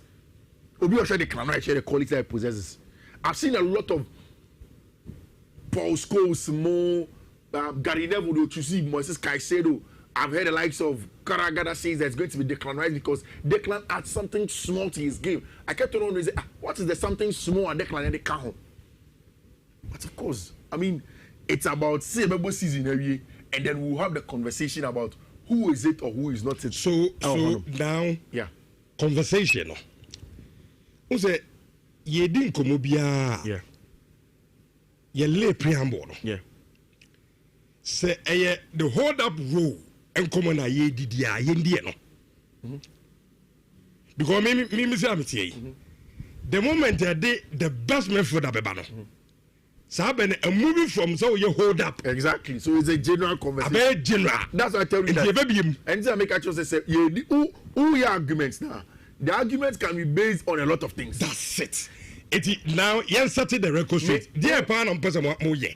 Moses is saying they hold up and answer the best method. Oh, maybe something I say is our premise for the argument. So, maybe the analysis to break it down. Almost the best made for them to Debbie. So we didn't come on be specific. So be specific in certain rules. Imagine I say a catch or say in all 3 phases of play. I remember the last time when there was an argument after Ballon d'Or. So between Kofi Sendebeya omo mutie no. Yeah. Obu obeti yankomo no aye dini years pa no. Yeah. The 3 phases no diani e kan wasem. Okay. First one e den. So Oka regular midfielder or partner so. Yeah. In rows your ball progression. Okay. So the ball no and a first phase. Okay. Your conformity in ball progression are almost your passes to progress the ball. Yeah. And they want more ball carriers to progress the ball. Ashima remote type in exactly. But there are also people who can do both. Obi to say Frankie de Jong and Pedro Gonzalez, they can carry the ball. Romeo Lavia see the same. Obi to say pass. Ah, we press resistance. It's Ubano. Otimi dropping the shoulder. No way you have free. No as passing ball. These are very good. Now I want to make us say, Moise Caicedo nanka first. You say bubundia. Tackles, duels, animal. But he does that too. The numbers are there, and Gabi showed it. Watch that. Chelsea have not played for large parts with Moise Caicedo, with Romeo Lavia next to him. And even the last game at Chelsea Liverpool, boy, Chelsea played Romeo Lavia rather as an attacking 8, and a Caicedo as the holding 6. Until now, Caicedo gave no amateur to extend that he can do the first phase evading of press and then playing out from the back in terms of ball progression. 2. when you talk about the progressive phase and it's area, you go to the second phase of ball progression, which is connecting the defense or the first phase to the attack, which is the midfield area, so connection. Then there is a final third. It's the reason why it's here. And then again, the people that at the beginning don't make us say, oh, Caicedo bend the rise because that connection goes. Now the people that are Caicedo are saying that in the final third now, Caicedo is influential, he's scoring goals. Okay, Abraham Rebecca Chelsea for me, Pedro Gonzalez is my best midfielder. And you ask me why. And I told you that in all three phases of the play, Pedro is influential. Pedro makes him a simple pass from the back to break lines and progress. Pedro can carry the ball with his persistent ability. Plus, you couldn't find out third one. Pedro can play a dink pass. Or bet him assist. Or no bet him should go. Most of the times in Jude's career at Madrid, Jude has played more as the second phase and third phase influential player. I see him carry ball and create enemies. Excellent. Oh no, you see the athleticism, no? The body, the frame, and ending, so better feeling some. And he's probably not the best dribbler in the world, but he's able to carry the ball in that regard. Plus, you could box him as a box crasher. He scores goals as well. Okay. But because Pedri could do phase 1, phase 2, phase 3, me, I'm more oriented towards Pedri. Inside the end, I've seen a certain Frankie de Jong who I've said several times, say, he doesn't get the credit for the job that he does. Okay. And it's that make us say, Frankie de Jong doesn't get a credit. Don't worry, courage. Let's just talk about this. No problem. We are coming back. Why do I say, Frankie de Jong doesn't get the credit for the job that he does?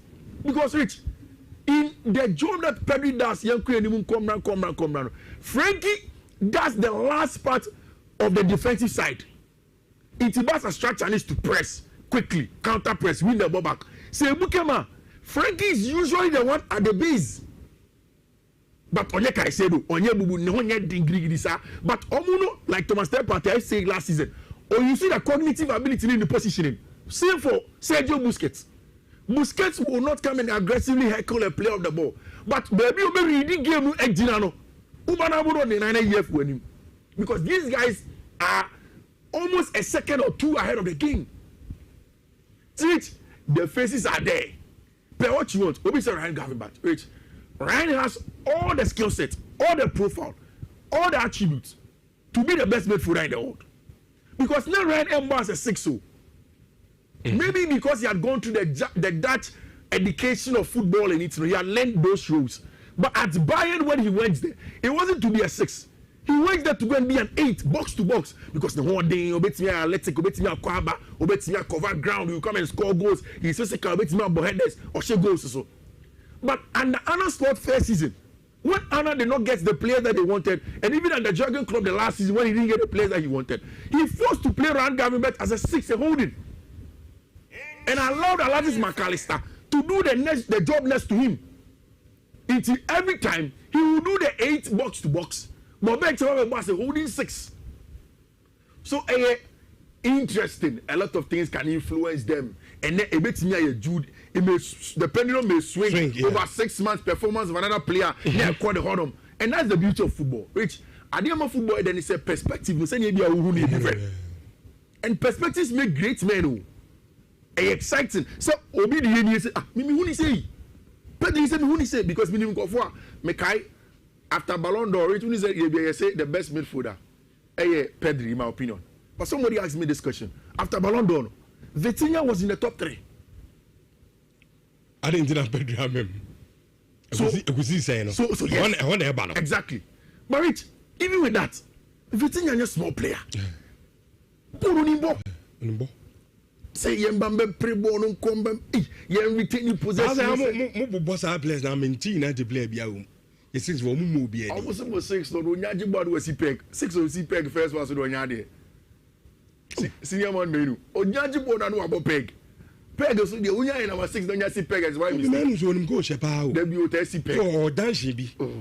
How many goals? How many goals? I caught you all Liverpool. How many goals now? Friend, I caught you dancing. More could be menu dancing. What did Bono killing say? One goal in 2 years. That's a this I'm coming in that's a woman is 6, Papa. Mo 6 here, no, There be on. That's on the team no court actually. but also oba obi ehun to the board. Mo 6 no wapa the best days. Brazil ni no. Wapa. Brazil obo. But he's not it means because Casemiro any need or did this red card no. It's Olusu ground ka It's any omuni film. Oh, but United did not need a certain Casemiro. It's so munya baleba. I don't know if sometimes I tell you they make players young boy No, but I'm saying Baleba any player no, but if you get Baleba, he adds a lot to Manchester United. No, we are football club. There was our players in 5. We don't need Carlos. Kofi. Team here na mo want to find mo da say. What the Premier League? Yeah, when you what the Premier League? You see there. Oh, sometimes okay as a Chelsea, the more we say as a finished product. Finish. In the context of Chelsea, in the context of Manchester United, contest. What the contest is? This is team. This is the two hours of ref. This is show. Okay. Show 2-1. And the PSG. Say me on the didn't come. We make us say so called too. It's the PSG. Show 2-1. The PSG. The other side of Chelsea. Why? PSG. Do an normal could this happen. Say CM come here didn't have. And Chelsea Manchester United. Okay. And I make a choice on that year was a man who can. Yeah, boom 2-1. Yeah, some 2-1. It comes down to Kosi saying now done the same. I mean, okay. Who done the same league? Then we are. What the Premier League? The Premier League near baby. Oh, then you could see how the baby. The Kosi said, I know you could break the table and okay. No, what I'm saying is that league near Monday. It's your Kosi some common and memoir. Who catch him the league in Monday? By a match, the 2 legs as here, Bonnie Aberiana. But see, I can say, league in the back, your boy, you also cannot use it by a movie.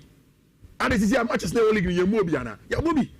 So if I want to justify, I can justify that. Okay. And now the Golden Boy awards nearby. Desire Due Womb, Paul Kubasi Womb, Dean Heitson Womb, Kenan Yudis Womb, Estevan William Womb, one of them. Really close to him, listen to Paul Kubasi, Desire Due, Dean Heitson, Kenan Yudis, Miles Lewis Kelly, Estevan William, Ada Gule, Franco Mastantuano, Jaro Hato. Chelsea will play some United player who create him. Straight Meko Lenny Euro. Yenny Euro. Munya Bako. They be say teach more. This idea. So yeah, the Abako could see saying. Just about train next year. On Drew Okra. On them Mamma Fanny Dim Manco. No, obey you this day. It's about Drew. Bob Papa Ben or you. Bob Papa Ben. Then that's all your answer. What does he have to do? As so she United are ultimate Bona share. One movie. Oh boy. Now about 1 minute. Boy was that here the Obobi. Obo baby. And I'm coach say. We play a beer could say no red card on film or born. Okay, it was. Film. Okay. And the player the answer near Doba call La Mia Mama level. As so to me Bobby games. So what I say. So big games in deciding games. Be for call La Mia Mama level. And the no crony. No, Obi no, a golden boy. And I was your bedgy. And I'm say, and then Kakranka, Lenny, you know, I was through channel. I understand that. Be serious. Lenny, Lenny, you is through channel. Lenny, your own channel. Lenny, you're your own channel. Who do Estaba William? Also, just about big games.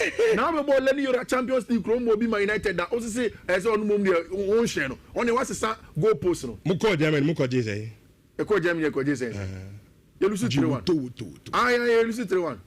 Next of our. I next of our about second half. When you answer Sanima. Obamusa went my Sanima. And India Barcelona, Paris Saint-Germain, Chini, just a team Guana. You be an Chelsea, because they have lost 2. It's me Fatima lose Lucy. On what any fear you're born a 3-1 last minute, say 2-1. Or try on me a channel. But in the end, their own cat. Only number 6. Cocoto number 6 nibi. Edua ase eye Chelsea kwenti umbra once in yan country after you force one that umbra once ya ko bi to be cast be pa o na so oni team any number 16 uditi wo say wa ka sam na sa ba chichire ho oni team bi ko bo oni number 6 oni hold up say yes we be hold their play on dream finish on no make sure so na be jibo be open and attack on ade na ye ni bi yes to your shell. I so much. And then you team na dey team. No team na ye pa. Ntinti ye carry some team na ye. Mo share. Put me Chelsea yes or ya dey. Kofi what's a massa P na ko ayala we bra na Kofi wo utimi she utimi ka se bi I will be utimi she omo de aya de maybe dey make you make catch wo yeah show nti any problem e no na yeah Liverpool this I ya me adoma Sunday e no na be didi hu ade akoko oh yeah no but because me say see en komo ne de ya shem nti ya ade shem see en komo Sunday ye be so a Liverpool ba Kofi say akwena me hwe ni you Benjamin Sesko do akwane striker wo yani aisana wo hebi Benjamin Sesko ye striker da be Kofi ja be wo ye striker da be akwena me senki anfa ni koi say Premier League no hu ni bo Benjamin Sesko ono ne din ko wie Liverpool adwuma nti Kofi ya wo de Benjamin Sesko yem fa so na yem ayala bra wo de Benjamin Sesko ko wie Liverpool be adwuma ye di ko wie adwuma no Wanford okay also oba ye no say Premier League no hu ni bo it was so oba ka me kwa ka so mo fa nko but see me convinced he's the best striker currently in Premier League the best striker Nyaminto super why you see and na me catch from Dave say the driver say usuba ni de bia say ya na oye okay say ya na oye na ya samo yo mate mo na muguta the best number 6 mo na ewiase na the best club in the world ya chem 2-1 anti bibia no abetumi aka me ya meti hei ebe be ya da ewie ya shemo nti atefo mo en to dwumadi no so na yala emfa yenko na afi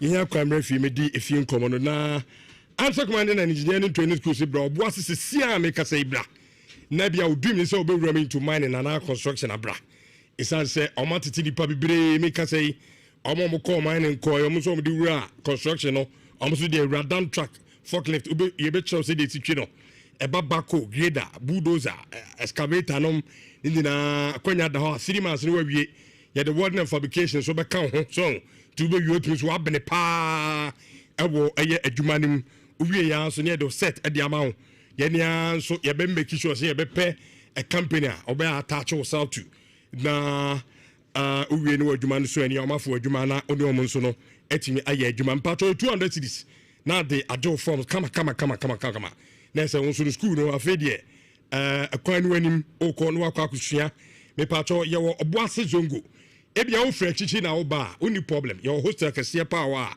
obetimi abeda wo na onso etimi asua wa de 0539732766 na me pato ono mo eni enkomo no kama pa na bibia enkoye enso emfa emawo Bismarck owusu bempa ayala. Good morning. Good morning. Pacho na want to say oh nyame adom me hoya pa okay me hoya bibia eko fine de nyame ase me argument no oni me nyaadwen so ewiase na the best number so na wo no in kai said ye libi also akwaji FIFA club world cup inti wiase na wo na the best club ye jitu ba ye share 2-1 e show eno ne oni fifi asemi nyina oni fifi but you see in can say the discussion anamoye about minim say obi de busa question na no opta crowd yaba opta for a year Kaisedo and then Declan Rice comparison no why diaba opta aye oh okay yeah Mr. Musa fan to YouTube Insha TV da ya hwefo ne atiefo so mrana omo emra mehwebi the comparison na no mo eye no na afie mfa ni nkomo no enti opta e de baaye no na aseme no no omo kan omo se statistics na ye since I say Premier League since start of last season the no dey ato Facebook ntino Kaisedo Gravenberch and afi Declan Rice erante ne miensa oh okay to omo yobia games our ball goals assists per 90 minutes passing accuracy passes into the box tackles interceptions dual success nindina no ɔmo ayɛ ne nyinaa kama. Okay, nice. You see, say all subjects are statistics way into proper analysis, because many statistics here you say there are sometimes the context and the explanation of statistics, and it making meaning to the statistics. Yeah. Number one, from last season, in terms of midfield roles, the most Casedo Ebono, and yes, sir, and I declare Ebo. I'm a declare Nagasampo about the Tunanumutuo in an interview. Say, Bona no bo, Tamano Sakama West Amno, Oba Asnano, Mikel Arteta Asisano, or West Amno, not Oya number 6. San will be an him declare rice. Oba Asnano, what turn into a number 8. More of a box to box. And instead of Moaz Casedo, any government last season, our Liverpool, stay as number 6, our team Simono. Declan Rice had party, and now Ozubimendi as Moaz Casedo and government in his team, and he's playing more box to box. That is the reason why. So, our statistics now. Baby also green pa say obo method no na more of offensive like freedom uko enti me ko pass in the boxer say me one number 6 na mo the discipline to stay number 6 a bad for me to be passing the ball into open box but so sha we gap no dia mo mienu nyina it tells you something assist goals obichi omu nyina because ono no oben offensive play in the number 8 row no than omo maka no number 6 no. But Rich, it doesn't mean say you can't compare them, especially when you busa a generic question say why and the best midfielder say Ofa Casedo and Declan Rice. Rich, I think the caveat no I say even though Declan Rice ne position assistant and in the role assistant no, it doesn't mean say on to me the most Casedo you know. Obetimi aye. He can do it. So obo 6 are uncle in Bebre. He can simply do it. Menka say Otisa Moaz Casedo and so free 6 and no 8 are on to me yet. But he is yet to be given that role. He is yet. Say yeah, Chelsea gamer. Chelsea do be 6.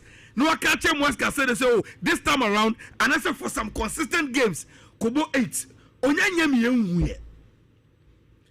But Rich, beyond stars. Say, what the Moaz Casedo Jonah de declare is Jinawa for longevity, for Bona Medimeni no. So I will say, Minya argument, I why the best method? I will easily go for Declan Rice. Easily. Men you know whom you do cry. So I guess I mean pick back my team. I will pick Declan Rice. Okay. Me would have more pick him Moaz Casedo over Declan Rice. So I will say me for the manager men to my committee. I will easily pick Declan Rice to my team. Because for me, he will give me a lot more than the Moaz Casedo do by me. And Adiami Nim say Moaz Casedo a specialist in piano. Rich, Declan Rice can give me that. Say hard tackles. You winning balls. Adiana no be Declan Rice at the me. And I think he say the change of role from 6 to 8 were Arsenal no. Emma or the normal be break I can't go on one. Emma me many be who as a midfielder in my team than Moaz Casedo. My conclusion no. Okay. Rich, on a way, I woke up to a tweet from ESPN UK. And I think that I was swayed to it because me show still na international break hangover no and I saw a woman. Rich, anytime be a transfer market be a Europe biano. There is no doubt about say the big spenders are the EPL because I'm no more scanner. And they always buy players. Apart from so more 12 film on the abano within the clubs now UK no, and are very competitive to even buy players from one club to the another club within UK. Rich, I'm probably sorry and I better about things say. Ubeje say all the players are higher transfer within the EPL no. Ye more league nim kwa ye nim bebree but Rich generating e was ropa e more kudus 7.58. Rich, I was so happy to see that.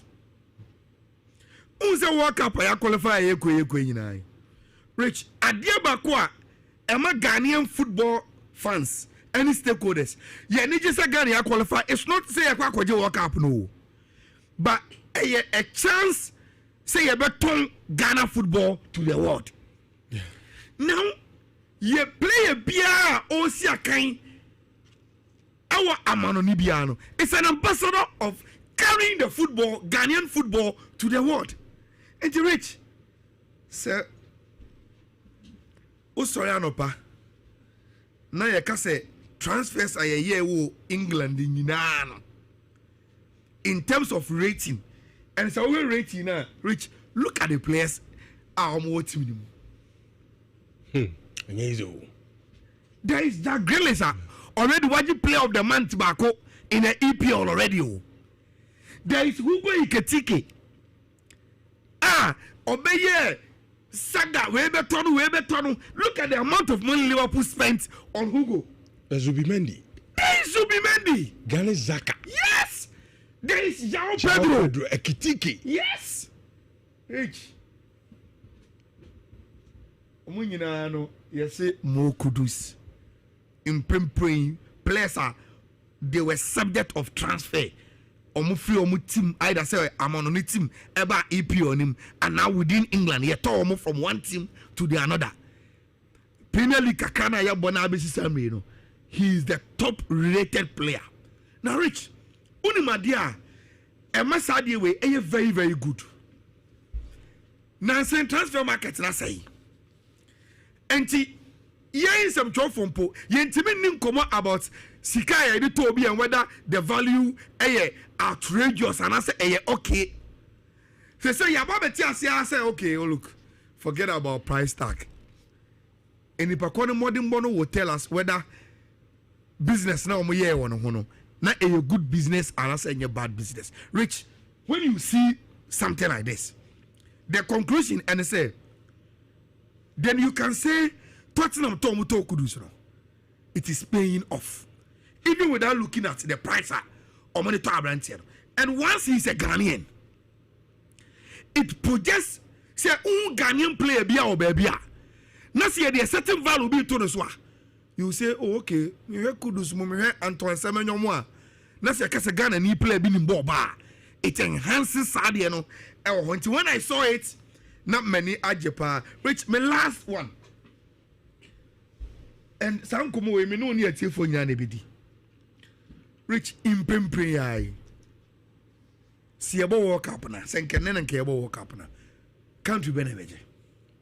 See, ye kasi yen is CA ka ye ko bo World Cup ni CA. Who do want to two teams likely to win it. The first two near one. The first two Spain and then Portugal. Spain, Portugal. Yeah. Okay. Rich, I wanted to bring my top 5. Okay. But Portugal. Emma. Mintimin limited to 5. I have to add Portugal and make it 6. Meaning no first 5 no more. I don't even want to do it in any particular order. Oh, okay. say different so na eba from I think say more na ye ben you'll be able to do that. Okay. But off head no rich say measure countries CCAs and Kiabo walk up now. Omo likely to win. I think the Abamitrimu first will be Spain. The European champions. And I purely on form. Omo deno. Bono. Just say omo be draining one kasa. Omo show us abo. Radianko. Any friend say washawa eniya. They will pass you. Se eba so montwe omo be twetwe. Se eba se omo encrossable no for bi omo timbo mo be ye. Just say they look like a solid complete team I form. And to Spain, and by virtue say, Rich, the whole of the world, about ranking of federations are UEFA is number 1. And for me to have form, na Osaya European champions, no. Actually, I will say, Rich, say okay, say or your favorite for the World Cup, you are right. Number 2, Rich, I will go for Argentina.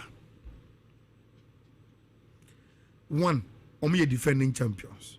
2, yebo World Cup no America. Abehomo.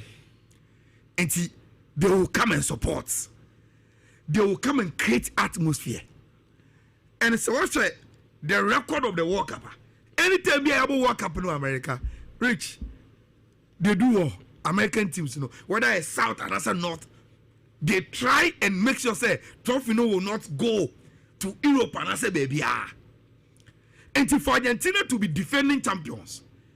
And Namin himself from Qatar 2022 ever seen there, Rich Omuja Bedum, but in Doom they are still playing very, very well.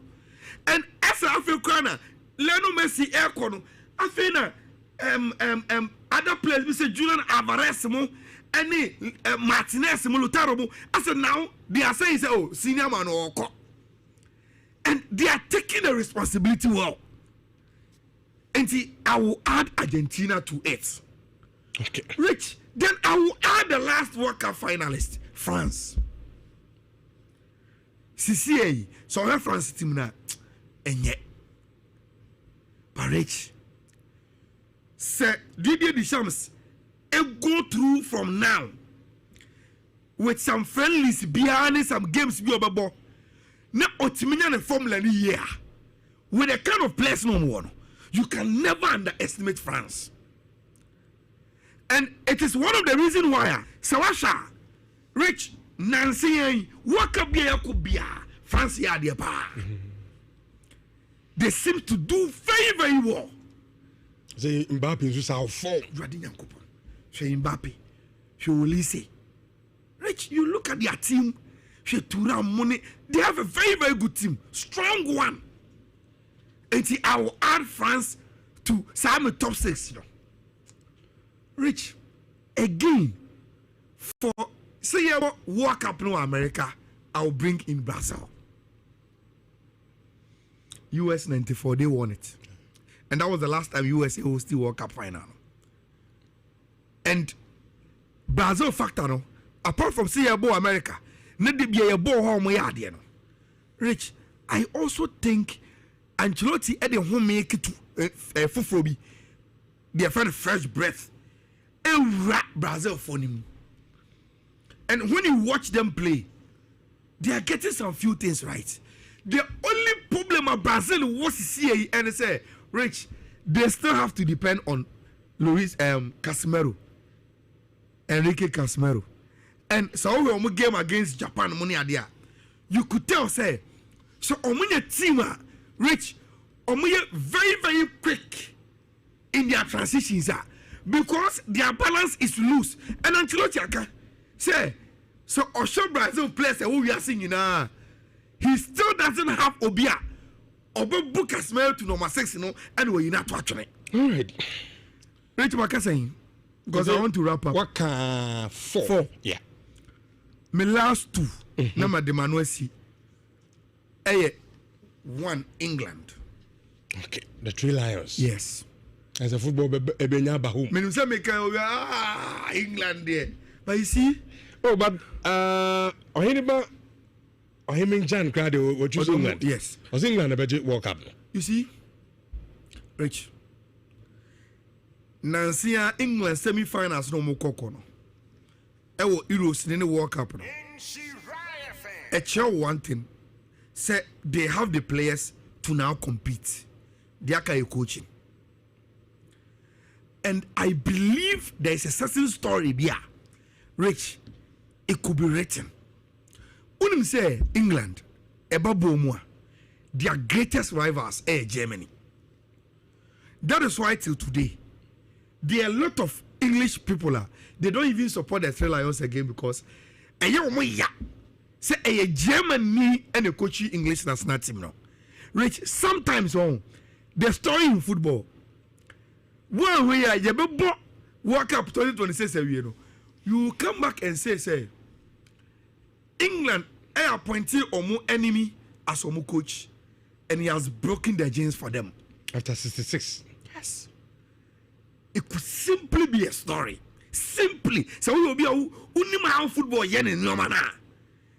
England could simply write that story. Say, look, when we are appointing our own, when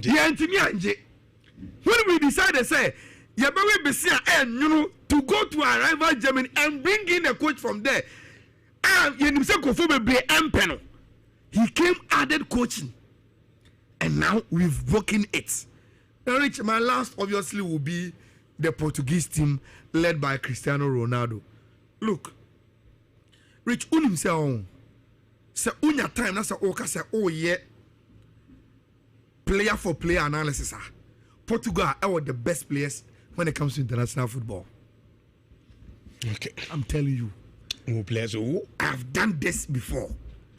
Until minimum the America. From defense, midfield, from goalkeeper to defend to midfield to attack. Rich, so okay, say unyam abotre. Now we're profiling national teams and yet club national teams.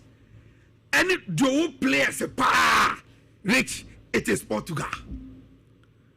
There is Udia Obi also only made search in you know. And then Maka or China.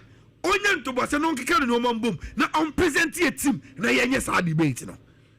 Rich, say if you have the best players led by Ronaldo and still Portugal team no come the almost to win the World Cup, I will not underrate them. Okay. And see, that will be my top 6. Top 6. Okay. Spain, Argentina, France, Brazil, England, Portugal. Say I World Cup now.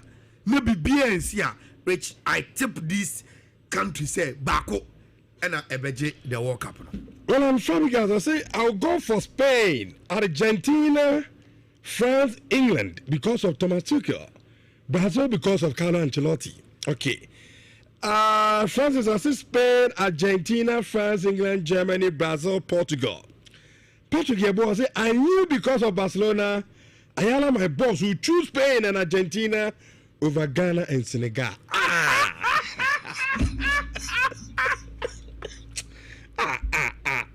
Patrick, okay. I say Ghana get you World Cup, but as you see, I had got you World Cup. All right. PK TV one, I say, you see Ghana, Argentina, France, Portugal. Amen. But I'll say it's obvious. Spain first because of Barcelona affiliation. Also because of Barcelona. Bibia Spain open. And obviously Ube choose Spain. Rich, but Spain for the ball no more ball. Rich, I don't have, unless they be oh yeah bias. Rich, I don't have a rebuttal. My church the ball country be a which reason. I'm sorry, why are they crying? No leading to another World Cup discussion, but already you're restricting it to you.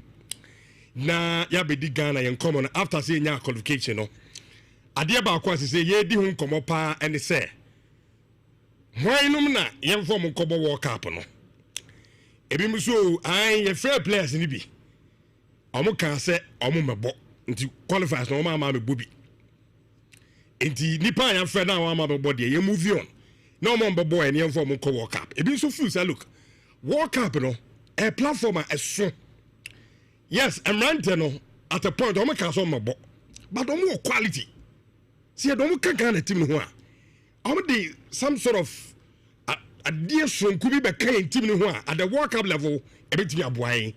Enti yenyi say from no mama ne ade no na yenhwe quality niam obetimi ayama e man no at the World Cup stage na yemfa enfrom anum na coach Otuado enso de na no up to sanses na mesamo Otuado asem montama so ye pa na muntie enchechemu a Otuado a church kwan obefa so ase won na de be ko World Cup na de criteria no obegina so e de afreni players na se player bi kura ye fa no na wa mebo qualifiers ni bia ono Otuado say all consider na di eniama na obegina so dia consider no na be yefo ana enyefo yentie eye Otuado on the collapse. You know, I don't also like to talk about players who were not in or who were not in squad, especially. One thing is very, very clear: we will look at any option if it could be a good addition, but we look at every case singularly. So, if this player a committed player, if he's performing well, is he better than what we have at the moment? Yeah. So these are the questions we have to ask, and after that we decide, but I won't go particularly into this or that player. On my mind, 100%, and I will decide it. So it's very, very important that he's committed. If we have contacted the player before and was not willing to play for us at the AFCON qualifiers or at previous tournaments or whatsoever, and now saying he's committed, even though maybe we called him and texted him, and it's going to be difficult, to be honest, because I think we as Ghanaians also should have a pride for our country, and the same as if a player doesn't reply for the call-ups, it's not about the player who decide whenever he wants to come. Yeah. It should be on the FA and on the national teams to decide when we need you that you are there. Okay, enti Otuado ada adin somewhere the two dynamic channel said no kakra bi na ayala na fifi nso adon me na afi yedi so yedi no atomu a ose ono oyere collapse a ohwe option bi ohebi every option bi ya available bi obehe na say a good addition so sa nipa na ode ne offer na be katim no ho no se nipa no se oba no oba buan dia why not adentina ni so offer no na ade ba akopa ohwe ne se nipa no oye good ni ede na ba ni good na oye ni na currently dia wo sisi no enipa ne ba ono oye ade che omo hana na meaning so what coach na see here say ebia dinketia mo nkomo ya ye didi so mo ba and as a coach mpoye na adwen so obefre wo ma the first no be hand say edinketia ne kalmos no doy mo no kali ye players na mo bo ye nim ho no sa players wo mo ya de che wo ma na oso sa ne mani na no ono ohwe ansa no obefre obi a odo so wa fre na owie kura no so no ka no kre player on man be 2 years after especially he book qualifies na abese oba dane wachidi ama o man de eduru maybe na wo confessor plan de aba on the obeka edin because asa now what chess o man no how don say the new so what I say national teams no ye de o man no do and ye de body player be for qualifiers do am body abasa na aha je kakra it also a very very difficult says our players no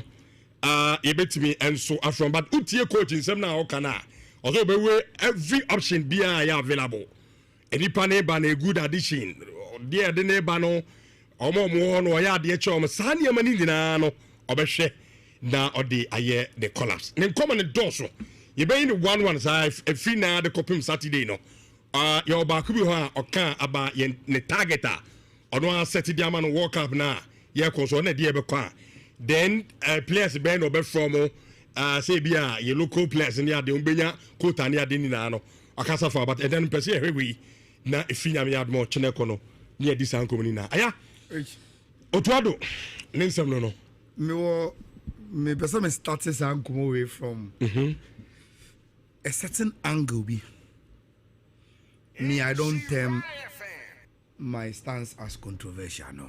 All right. But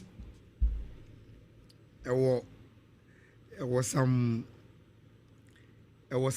flavor of debate, emotions, and you know maybe. But me some the two tables so we say if a bibia you bet me alongside no you bet me e dey this ankomo ya ye dia. Rich. Ewo football mu no. Enkofo bebre a omutie yen. Ene omo ye adwuma ya ye no. Ewo European clubs. Yeah. Almost our local clubs.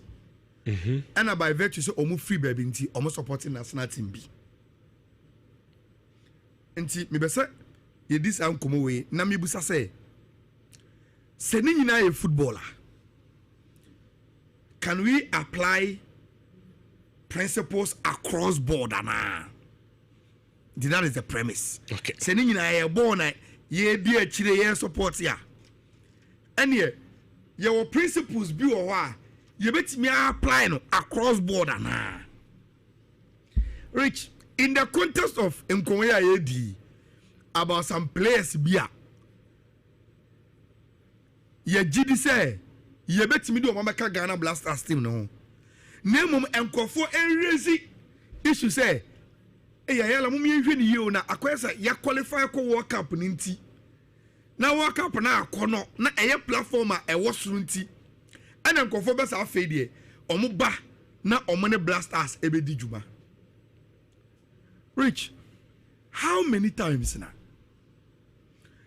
say your transfer window mu a na ye din komo about enyoma eye factors are players e consider say obe move akọ club A anase club B anase club C a yan kasa ye be di nukra e ma ye ho ene etiefo say player A ese owo option miensa na the eminent to see option way and say we mu bebo Champions League. Okay. See it is uncommon. Say yes player B. Yeah. Clubs miensa na one anim. But also ope clubs miensa no onyane nyina anko bebo. But the eminent to see bako over bako and say we mu bebo Champions League and team mesa me bo Champions League with this team na mesa me go. Visual I go crash. Also my Manchester United because Europe ground money. It's me person boy Europe. Team choose Arsenal. Rich. See a bo season. Ebu wa ye be wia. Clubs ne say omo target to omo coach and say on into the top 4. Na ombo Champions League. Obusa Sporting Director ne say Argentina o set this target to my club na o say see Champions League ni mu a ye betimi a use Champions League, you know, to get the best players to come and play for us. Mewa. Yeah. Rich. So if we know per your clubs are supporting principle say competitions akesiye say o club enya konya to play ewo mu a enu nkoa on its own attractive players papa because they want to be involved in that.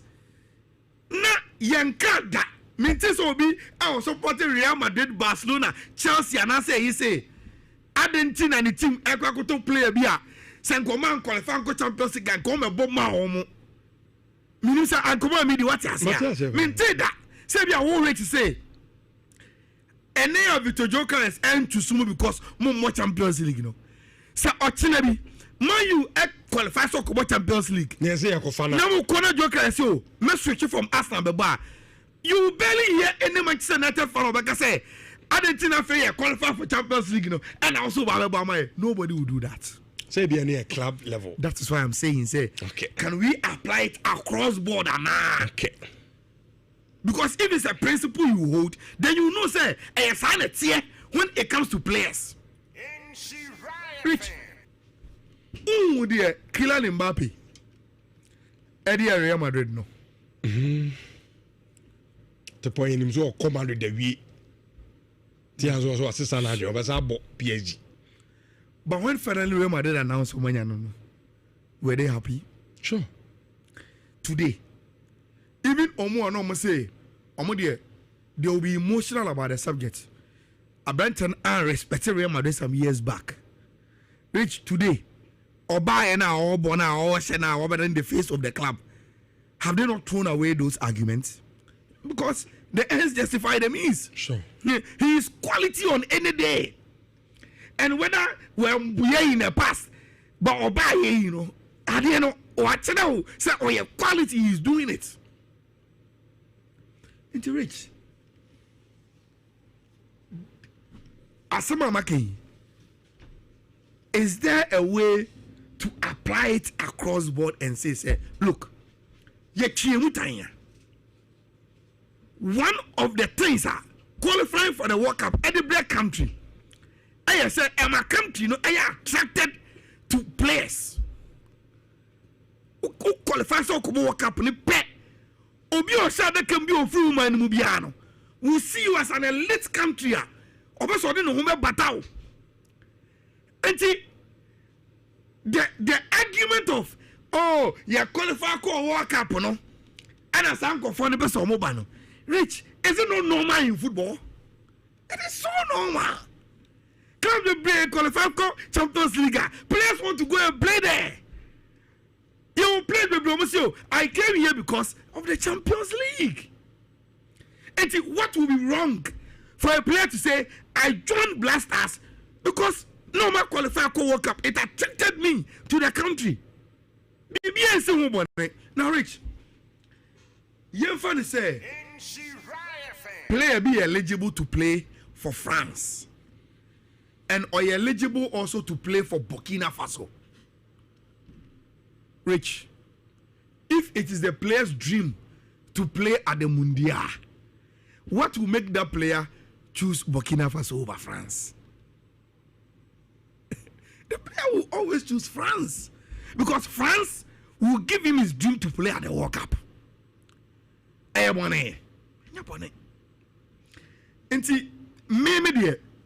I believe, say, in the context of football, again on a matter of principles, no.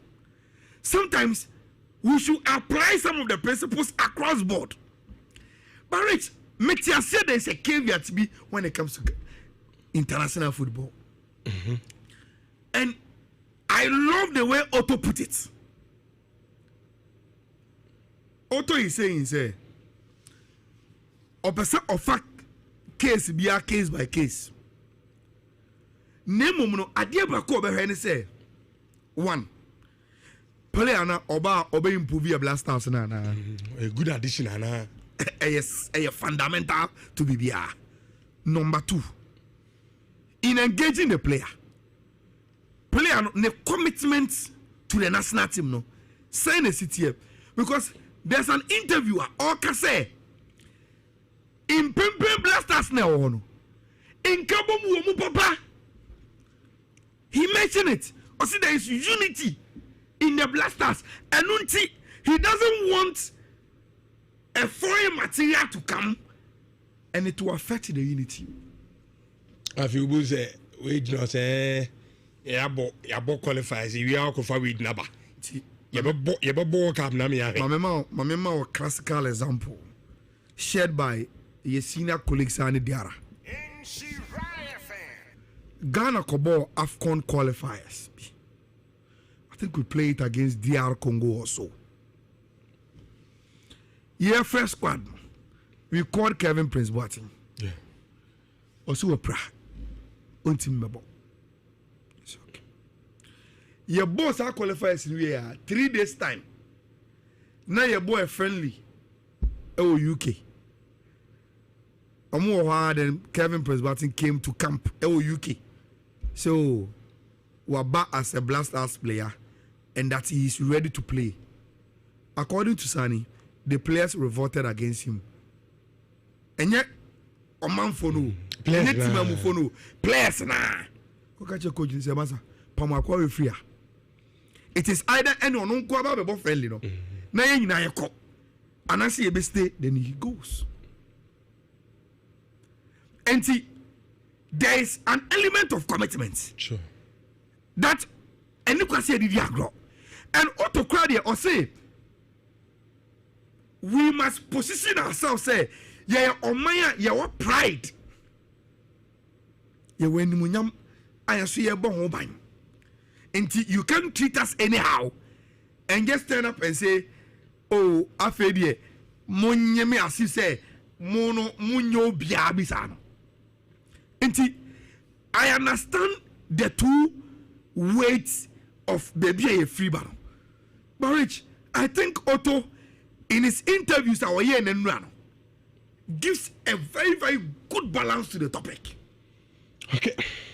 And until unim saying I'm best in Komono. Rich, say it say World Cup no attracts players. Nemuno because and conform I hear the front line of conversations with these players, you know, and in some players they catch you, and whether they are committed or not. Rich, my foot when say, "Yenai, why never barbecue home, and why never make a hono, and my own way of Majuma." And when they decide, we should respect and support it. Which I agree with you. And until what we shouldn't apply emotions to it. Yeah, that's sorry, Yana. GFN Auto in your next blasters call up. I think Japan, we have Korea. Rich, if we see any new names, including Wasson or any Edinketia, Rich, we can't opinion. But the coach actually and say, in some way can I say no? Sure. And he will apply the complex situation to get to the solution. Because I am okay. Every crowd for you know, there be America. Your information you be a me no right here. For all you know, like now we care about the player side no. Every crowd players no. Yeah, can oh, come on, so quality. Yeah, didn't get your team no quality coach. So am I ready to bank from no my can you get it. Sunny money you can get it. And that be cite Kevin Prince Boateng as an example. Ayala, share the Kevin here at the point where Bugana but that be a question I'm tell you some man for the say Kevin Bino. The addition of boy Ghana now boy. Yeah, trying from that angle. Yes, when we you better emotional, Sunny man, you better be the dinkomono. But you miss out like now Otokano. Senipana Obano, a good addition. The other thing I am consider. We need to consider it. And you see, Rich. My example, Jiku. Jiku ni mama free Senegal. And another papa free Ghana. And you one of France. I think go to be bomber. Yes. Could play for France, Senegal, and Ghana. Rich, as at the time when you put Jiku no, Senegal on the African continent was and today. Is still the best, a better national team than Ghana. Sure. But so here, Sika Kono time energy could be born debut game. Also, when they approached Jiku, the conversation didn't last 10 minutes. What's the matter? Oman come in 10 minutes. Can I see how come and play for Ghana? So, with this background, ABS that time in Rich, there were some Ghanaian players being on the boy actually. Ebi go find Kuba from enwanye na mo de mo one more for be ya wonu abochire na mo number the gate cash yen. But today, Rich, among the center backs are well na and above your net Jiku ni man obi ad integrity. That is it. Hey, Jiku mo bo ebi. That is it. Enti me dey say, hey, obi all right. So oba can opinion. Me as a analyst there, I have given you size of how things happen in football. And whether we can apply it across board just for the discussion purposes. But I'm saying, say, me sure say Ghana ni bi ani agye the choice of words any auto now and the responsibility no ne stance on this matter. Any new man was so consider. Which the conclusion then say, with the auto of the can you know. Yemfa ye GDN support and man say they will take the right decisions as to why Emra and why Intimima. See that's sorry. Now they've exercised those discussions, you know. Now Omai invited some players to come. Now maybe so ama rich yen tum na yen accept omo decision no na yen support whoever joins your black arsenal na yentimi enko. So we should respect omo responsibility no, because at least they've shown us they are competent of issues, yes to take those decisions no rich me ma sem nyina no. Okay, and I love messages ano pe mo dia ban pa ade ba kwa me pe yetiefo ne yahwefo me di pam asem no it has no to a obi aba no ache na adwe kama or attack obi and I love obi anga uchi obi se na ayala sa club football na o kana so no player no the zika no kwa kwaje no dia kobo it is obo kwa kwaje no money and the player na kaza eba national team national team na passion rich ya to say your teams be o man qualify enko Champions League they are offering bigger money but player na say enye sika na competition o to see obi obema lesser money enye sika. I love Obia's opinion but at the end of the day like Ayala said me to be for so too and whoever the ever call card such nchina ko fre ayi Kalumos no doy ko fre di nketia coach ni hwe no afi so e beboa players ni no afi so ye do be kan ya why not so be a good addition ko there me the problem but some penifo no trans omo we omo chess no mu some rant the ban the problem be ba why is it be kwa ko bi ama especially when penifo na ka say ade ba kwa they will consider enye just their quality but also their commitment. No. It means their consensus in commitment if they conclude now why me use to work up e bo wiara ye fra so medi be ma wo jonso ni mu pai e bikam eyawo eni moja edi akira ana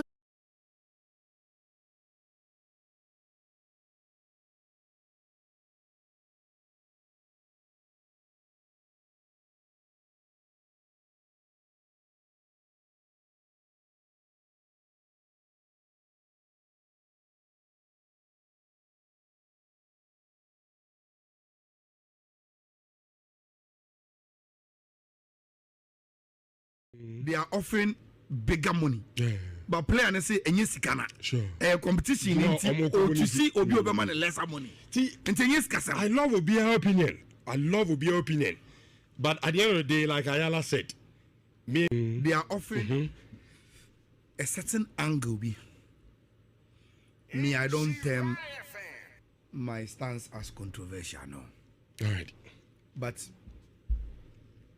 there was some flavor of debate, emotions, and no maybe. But some of the two tables where say if a BBA alongside no you bet me a dear this uncle ya rich football mono and kofo bebrea omutie yen ene omo ye adwuma ya ye no ewo European clubs omo sa o local clubs and by virtue so omo free baby nti omo supporting national team bi nti me be say ye this am komo we na me busa say se ni nyina ye footballer can we apply principles across board ana that is the premise. Okay. Sending in a born ye dear chile ye support ya. And ye your principles be or why you bet me apply no across border na. Rich in the context of Nkoya AD about some players bia. Ye GD say ye bet me do Mamaka Ghana Blasters team no.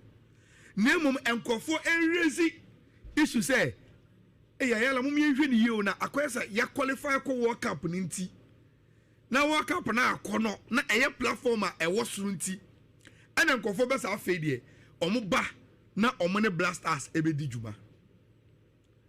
Rich, how many times say ye wo transfer window mu a na ye din komo about enyoma a factors are players a consider. Say obe movie ako club A anasa club B anasa club C. Yan kasa ye bedi nukre ɛma yɛn ho ɛne yɛtiefo say player A ɛse ɔwɔ option miɛnsa na the amena to see option way and say we move about Champions League. Okay. See it is uncommon. Say yes, player B. Yeah. Clubs me and son one him. But also up clubs me and son on your uncle. But the amena to see Baku over Baku and say we move about Champions League and team Mesame ball Champions League with this team to Mesame call. Visual I go crash.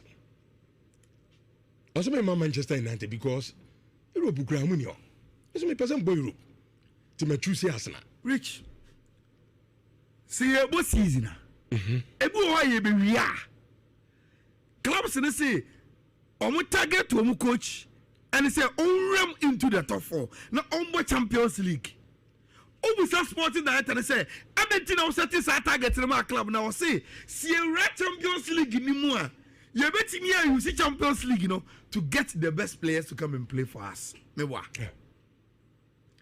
Rich. So if we know per your clubs are a supporting principle, say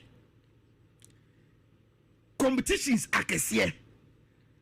Say o club enya konya to play ewomua. Enunkwa on its own attractive players, papa. Because they want to be involved in that. Na yankada. Mintis obi I was supporting Real Madrid, Barcelona, Chelsea, and I say he say Argentina and the team ekwakoto player bia senkoman qualify for Champions League and come ebo ma homo minisa ankoma me di what asia minti da say bia wo rate say any of the jokers end to sumo because more Champions League, you know. Say ochina bi man you qualify for Champions League. Yes, ya ko fana. Na mo kona jokers say o me switch from Arsenal be ba you barely hear any Manchester United fan of say Argentina fair qualify for Champions League, you know, and also nobody will do that. Say be near club level. That is why I'm saying, say, okay, can we apply it across board or not? Okay. Because if it's a principle you hold, then you know, say. Yabusia from Finland, and the Knesset Monica. We are cheering, but it's almost 8 years now, almost Elshena, and then in the crowd. I say only on for patriotism in Niagara.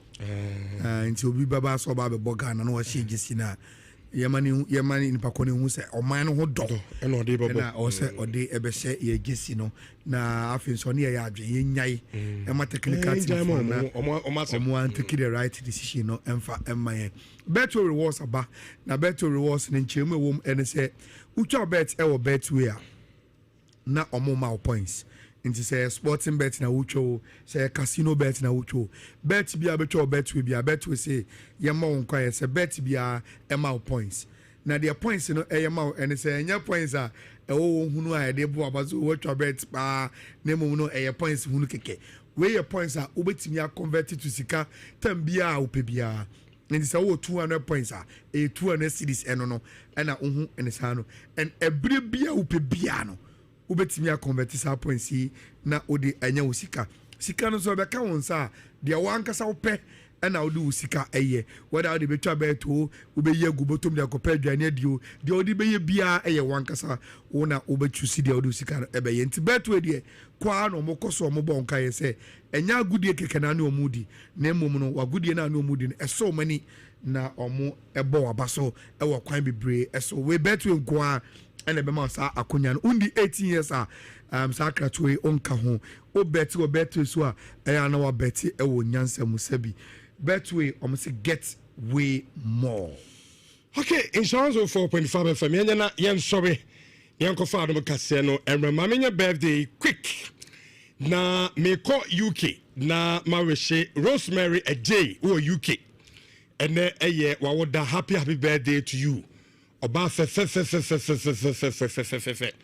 na wadam for Ghana I friend say sister Anita out in share so I say you show happy birthday na I say na special day ene esen kono no sponsor so sika from BBM na so tabrochire omo sika enye yi wo bibia umpo na he no enti do obeka ni na ene say ene aye special day nyankopon enchira ɔnkɔ so a ɛnya wo kɛse akɔntuom a wowɔ wadwuma asɛm ne bibia mpaeɛ bi wɔ biaa amen to mpaeɛ biaa nyame nhyira no ɔnkɔ so ama wo kwatenten in fact wama hu no hu sɛ ewiase sɛ mpanimfoɔ kasa a yɛka sɛ ɔnyɔnko bi ɛkyɛ ɛyɛ onua no ɔna wama no ate aseɛ paa wakyerɛ woyɛ nadamfo deɛ no nso wakyerɛ sɛ woyɛ ne nua ɛno nti nyame nhyira wo na ɔnkɔ so a ɛnya wo kɛse happy birthday Rosemary Ajay ɔwɔ UK nyame nhyira wo paa na ɔnya wo kɛse ɛtiɛfo yɛmfa mo ntia na yɛmfa adom kaseɛ no ɛntoam so nyame adom ɛbɛsan ɛne mo ahyia but yɛfiri adom baeɛ no na ɔhema benewa ɛne tim ne tena ase ɛde ɔbra atoa dwumadie no ɛnso atumi ɛde abrɛ mo nti kɔ so ana mafidie no ɛnaa ne ɔne pɛpii ɛde ɛma mo yɛka mo yɛbɛsan ɛne mo ahyia